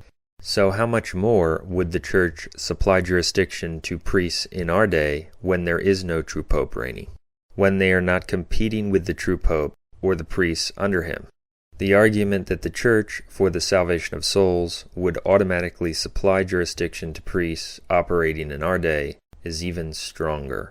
So, Gerry's response to the facts about the Great Western Schism, which completely refute his position, is not only completely false, but when you explain what he was really saying, it only makes the case that the Church supplies jurisdiction in our day even stronger. The fact is that his position is false and schismatic. And what's ironic is that Gerry Matatics, as we covered earlier, is quite liberal when it comes to the Church's dogmatic pronouncements. He believes what the Church has said about the necessity of water baptism can have exceptions. He believes that invincible ignorance can be accepted as consistent with what the Church has taught about how no one without the Catholic faith can be saved. Yet he's quite dogmatic about canon law. And canon law is very different in its nature from dogma. Dogmas are truths from heaven. They are to be understood as the Church has once declared. There are no exceptions to dogmas. They are unchangeable. Whereas canon laws are the Church's laws that are promulgated for specific circumstances and for specific periods of time. Not only can canon law be changed by a true pope, but if circumstances arise that were not intended by the lawgiver, those laws do not apply. And Gerry himself proves that by the fact that he preaches, publishes things, has debates, without the permission and the approval required by the strict letter of canon law. So here's what we have. We have a married layman, Gerry Matatics, a man with many children, a former anti-Catholic Protestant, who has never made a commitment of celibacy, who has never dedicated himself fully to God in any kind of religious community, who has no problem violating or setting aside what canon law says about the permission required to preach as he preaches or to publish things on Scripture and the Catholic faith. That canon doesn't apply, nor do many other canons he doesn't observe. For example, Canon 755, which requires a baptism to be performed with all of the solemn ceremonies. And Canon 23:14.2 says that abjuration from heresy is juridically legitimate if done in the presence of the ordinary or his delegate and 2 witnesses. Well, since there aren't any ordinaries, if we were bound by the strict letter of that canon law, Gerry couldn't convert anyone from heresy, because the person could not make an abjuration of heresy in accordance with the strict requirement of Canon 23:14.2. So all those canons he sets aside. They don't bind him. But all these other canons, which were promulgated for the normal circumstance, which govern how jurisdiction is normally dispensed through canonical mission, and the permission that is required normally to consecrate a bishop without a papal mandate, all those are absolutely binding, the violation of which makes you unlawful, mortally sinful, schismatic, etc. It's false, it's inconsistent, it's pharisaical, it's just stupid. And it stems from a man who does not have the Catholic faith, who is very liberal, as we saw, when it comes to dogma, but yet very strict when it comes to canon law. So he binds that which should not be bound, yet he looses or makes exceptions to that which should not be loosed. That's a clear mark of bad will and a false teacher, and that's unfortunately what Gerry Matatics is.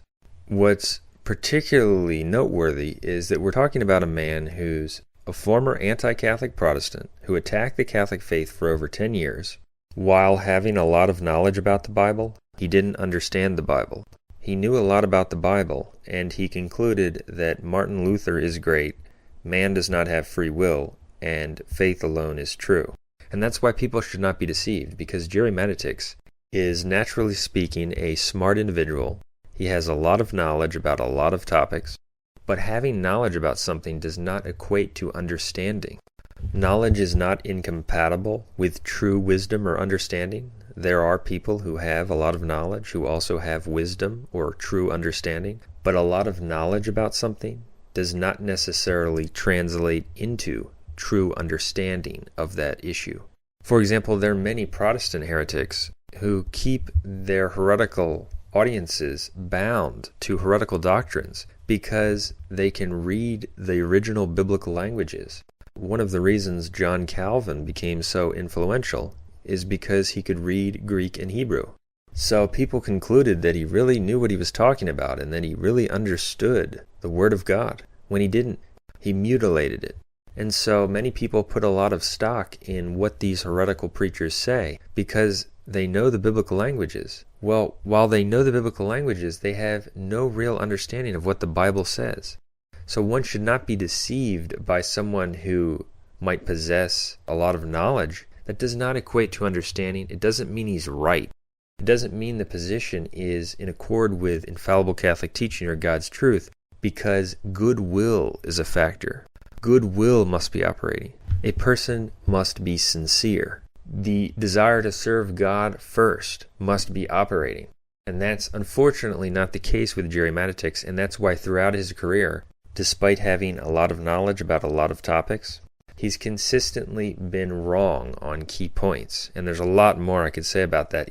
He first, quote, converted from being an anti-Catholic Protestant to the Novus Ordo. And again, I mentioned it earlier, but it's an astounding inconsistency. He still describes himself as having converted to the Catholic faith in 1986, which is utterly inconsistent with his position that everyone at these churches under the anti-pope is outside the church. He doesn't seem to apply that to his own, quote, conversion. And then he was a false traditionalist for years, and we actually were instrumental in finally convincing him to reject anti-pope John Paul II and anti-pope Benedict XVI as anti-popes. That's a fact. He was reading the material. He was promoting it. We were in contact with him. But before he became convinced, he was so resistant to the truth, it was really troubling and indicative of bad will. For example, after he knew about the joint declaration with the Lutherans on justification, and after he knew about the false ecumenism of Assisi, John Paul II's teaching on salvation outside the church, he was very familiar with these things. And I remember talking to him around 2002 or 2003, and we still have letters we sent to him during this period. We had just posted a Heresy of the Week, pointing out how anti-Pope John Paul II commemorated the anniversary of the synagogue. And I was discussing with him how that's clear proof of heresy and how John Paul II is not a Catholic. And Gerry was saying, while it's a bad thing to do, it doesn't prove that he's an actual heretic, that he's not a Catholic. And when we discussed the joint declaration with the Lutherans on justification, Gerry said the same thing. He said it's not proof that John Paul II is not a Catholic. That was the kind of position he adopted for years. Now, it's one thing to be unaware of the Catholic teaching that a heretic ceases to be pope, but it's another thing to see the heresies of the anti-pope and to fail to denounce him as an obvious heretic. That's what he failed to do for years. And in fact, he was so compromising and so tied down by human respect that for many, many months he had on his website this letter from Chris Ferrara, a complete heretic, written on behalf of Gerry, in which Chris Ferrara said that Gerry does not question the orthodoxy of the new catechism, does not doubt the validity of the new Mass, is not a, quote, Feeneyite, etc. And it can be documented that this was on his website for many months. Here's a quote from the letter that was published on Gerry's website. Quote, Mr. Keating does not offer even a soupçon of evidence for his charge that Gerry holds that there are errors in the new catechism. Mr. Keating creates the desired impression in the minds of his readers, then quietly moves along without leaving behind any substance, end quote. So basically what this was a letter from the heretic Chris Ferrara on behalf of Gerry, promoted on Gerry's website, basically marking him as a faithful follower of the counterchurch, that he doesn't question the new catechism, he doesn't question the new mass, he's not a quote Feeneyite, and some other things. And I was just appalled by this, because Gerry, while he was not a sedevacantist at the time, he was presenting himself as a traditionalist who critiqued the new church. And yet he has this letter prominently on his website from Chris Ferrara, where Chris Ferrara is saying on behalf of Gerry that Gerry doesn't question the validity of the new mass, that he doesn't consider the new catechism to be heretical or even erroneous. And I wrote to Gerry during this and I said, do you believe this stuff that's on your website, that's in this letter you're promoting on your website? And he said, no. And he said, I just haven't gotten around to reading carefully what's in there and or removing it. So he claimed that he just didn't have time to look into it.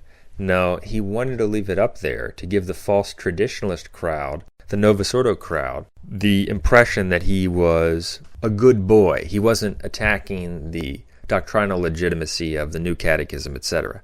So he totally compromised and sold out. And that's not a case of someone being wrong about something. Someone can be wrong about something in good faith on a deeper matter of the faith if he's unfamiliar with the facts. That's a case of someone not serving God. That's a case of someone serving Satan. He was too bound by human respect to do what was right. So we wrote to him and rebuked him. And he finally took it down. However, it remained on his website under a different URL. The letter was removed from his homepage, but it remained on his website on a different page. By the way, the fact that he had this letter on his website also disproves what he said against us, that he never for a single moment promoted heresy against the dogma outside the church, there is no salvation, by promoting the heretical position that the new catechism does not contain doctrinal error. He was saying that the new catechism's teaching of salvation outside the church was not doctrinally erroneous. That's just another proof that what he said about us was false. But anyway, returning to the point, so he removed the letter from his homepage, but it remained on a different page of his website. And so on July 3rd, 2004, I wrote to him, and part of the email said, quote, by the way, on your website, you are still hosting the Chris Ferrara letter, and I give the URL, wherein you repudiate sedevacantism, quote, Feeneyism, condemning the new mass, etc. The only reason I know this is because shortly after you took this down from your main page, Chris Ferrara wrote an article in The Remnant. In his article, Ferrara mentioned his letter about you and the Karl Keating thing, and he gave out the web address publicly so that anyone could see it and access it. I would be extremely surprised, no, I would be shocked, if it were true that you did not read Chris Ferrara's article, which mentioned you, and that you did not see this web address given out publicly for the letter. If so, then you deliberately left this heretical letter up for all to see, thereby again denying the faith.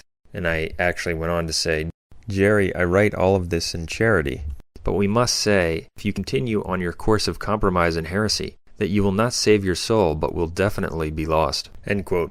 And so what happened is he took it down from his main page, but Ferrara, this heretical promoter of the counterchurch, published an article in The Remnant stating that Gerry still promotes the letter and giving out the URL.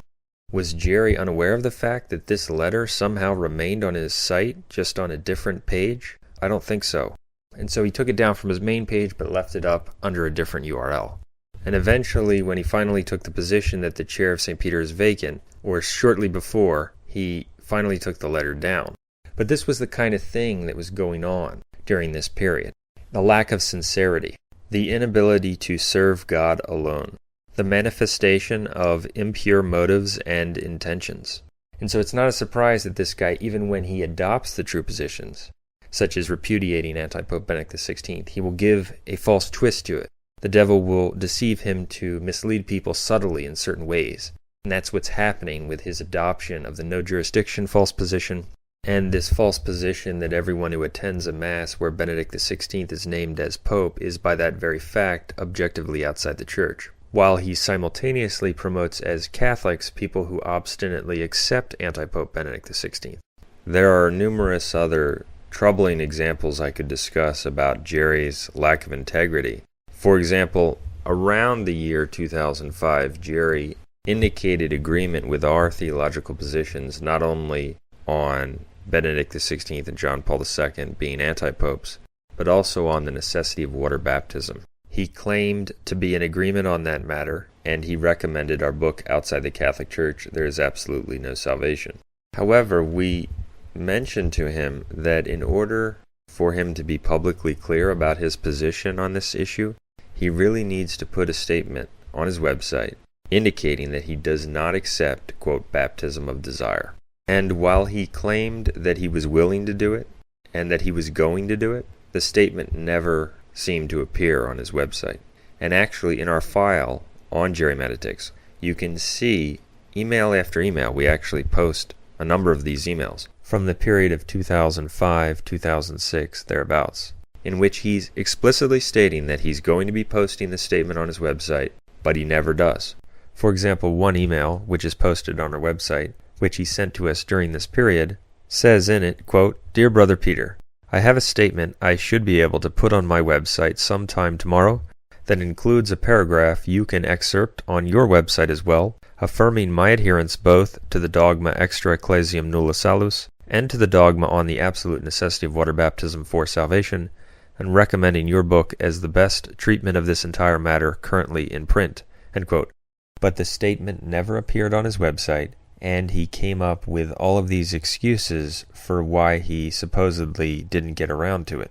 And it's clear that he never intended to do it, or he was not sincere in saying that he was going to do it, or he was too bound by evil forces to profess his faith. He didn't run into some insuperable problem every time that prevented him from doing it. He was telling us that he was going to do it to give us the impression that he really stood for the issue, while he was unwilling to post it on his website because that would separate him from all of the, quote, baptism of desire heretics who believe in salvation outside the church, etc. So that was really indicative of his true colors. And at that point we realized that the guy was not a real Catholic, even though he claimed to be in agreement, that he didn't really stand for God.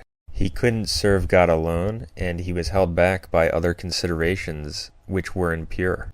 A person who stands for God simply promotes the truth, and he doesn't care what these other people say. And so anyway, on top of that, he not only didn't post the statement on his website while he's telling us that he's in agreement and that he's going to post it, but actually he sent out an email during this period to some of his friends who are, quote, baptism of desire advocates, giving them the impression that he still accepts baptism of desire. It was an ambiguously worded email. In fact, I want to quote it, and you can see it on our website in the file about Gerry. It's from Saturday, October 29th, 2005. Gerry writes, and again, this is while he's claiming to be in agreement with us, and while he's telling us that he's going to be posting on his website a statement indicating that he does not believe in, quote, baptism of desire, and agrees with the position we put in the book. Quote, "After seeing an email from me posted on another website, not my own, a few concerned friends wrote to me to express their concern that in their opinion, my position on baptism might not, some of you weren't sure, fully adhere to the Church's teaching on such aspects of the issue as the possibility of baptism of desire, baptism of blood, etc." And he goes on to say, "I wish to assure you that I do accept the Church's full teaching on these matters. I am not a Feeneyite, as some of you may have thought." And he concludes by saying that he will be posting a statement on this issue on his website.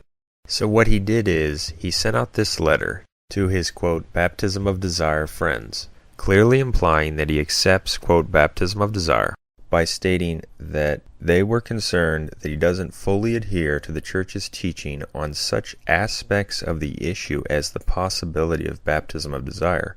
And he says, "I wish to assure you that I do accept the Church's full teaching on these matters." That clearly implies that he accepts the possibility of baptism of desire. And he also says in that context that he's not a, quote, Feeneyite, further implying that he does not hold the position that everyone must be water baptized, because the people who deny that truth wrongly call the adherents of that position, quote, Feeneyites. So the letter was worded in such a way that he did not explicitly state that he accepts baptism of desire, but he clearly implied that. And in his dishonest mind, he felt that as long as he didn't explicitly state that he believes in baptism of desire, he could then go back to us and say, well, I never said I believed in baptism of desire. It's true that I'm not a Feeneyite, because he didn't think of himself as a Feeneyite, and I do adhere to the church's teaching, and all I was telling them was I accept the church's teaching on such aspects of the issue as the possibility of baptism of desire, which really meant that it's not possible at all. But you can see what was going on. He was trying to play both sides, and it was frankly despicable. And we felt betrayed by this because he was telling us he's in agreement. We wanted to think of him as a true Catholic, yet he's quietly sending out emails to this heretical crowd, implying that he agrees with baptism of desire, and distancing himself from what we said on our website that he held, which was based on what he communicated to us. And at that point, we simply saw it as a confirmation that the man is not sincere, that he's of bad will, and that he's false brethren, as St. Paul says in 2 Corinthians 11:26. In fact, his activity during this period, and during the years before he took the position that the chair of St. Peter is vacant, was so disgraceful, giving one side the impression that he holds one position while giving another side the impression that he holds the opposite position, that it could be truly described as spiritual whoredom. That's the kind of person Gerry Matatics was. That's the kind of spiritual filth he was filled with. All kinds of compromise, impurity of intention, the inability to serve God alone. And therefore it's not a surprise that the devil is now using him to mislead people on jurisdiction and this false conclusion about receiving sacraments in our time that I covered earlier. And also to promote a false and pharisaical position, rigorously binding canon law while violating it, yet being quite liberal with dogmatic teaching and allowing exceptions for it, and also saying that you hold one position while acknowledging as Catholics, promoting and praying with people who obstinately accept the anti-pope. And so, as we documented earlier, he is still displaying similar kinds of inconsistency. He's sadly a false teacher, and people who follow his false positions will go to hell. People who support him will go to hell. And some would say, well, if he's so bent on compromising and if he's so bound down by human respect, how come he's now taking a position that every single independent group and priest is illegitimate, is unauthorized, fraudulent, etc.? And in response to that, I would say that in my opinion, all of the different groups realized that Gerry is not reliable, and therefore he wasn't really going to be endorsed wholesale or promoted wholesale by any of the groups. I think they caught on to the fact that he's not consistent in the positions he holds, and we see that even today. He claims to reject communion with Benedict XVI and anyone holding communion with him, and yet he promotes as Catholics individuals who promote the anti-pope. Since the different groups discovered this about him, he has essentially been left in his own corner as a result. And since none of those groups are going to help him or promote him, he has nothing to lose by denouncing all of them as fraudulent. And one could even argue that once he's been rejected or not promoted by all the different groups, he actually stands to gain by denouncing all of them, because he might be able to lure people into his false position that no one has authority to do anything, and that's why you should support me, because I alone am pointing out this important truth. And by the way, he does claim that all of the independent priests and groups, including our own, are fraudulent. And he bases that assertion on his assessment of whether such groups have authorization. And therefore, this analysis we're doing of his positions, as well as the troubling things he's exhibited in his career, is absolutely relevant. Just as he says the different groups are fraudulent based on his scrutiny of their history, we can not only assess his current positions, but assess whether he should be considered reliable based on what he's exhibited in his career. So, it's sad to have to denounce Gerry because he has some good qualities. He has said many true things. He has done some good things. But the fact of the matter is that the man is of bad will. He's not a true Catholic. He is a heretic. He's a schismatic. He's leading people to hell. He accepts heresy on the dogma outside the church there is no salvation. as evidenced by his acceptance of Suprema ex sacra baptism of desire. He claims to reject any communion with anti-Pope Benedict XVI and those in communion with him, while he promotes as Catholics numerous individuals who obstinately promote and accept the anti-Pope. He says that according to canon law, no one has authority to do anything, while he carries on a worldwide apostolate, preaching and publishing without the permission normally required by canon law, and all of the other things I covered in this video. He is a false teacher, and those who support him will go to hell.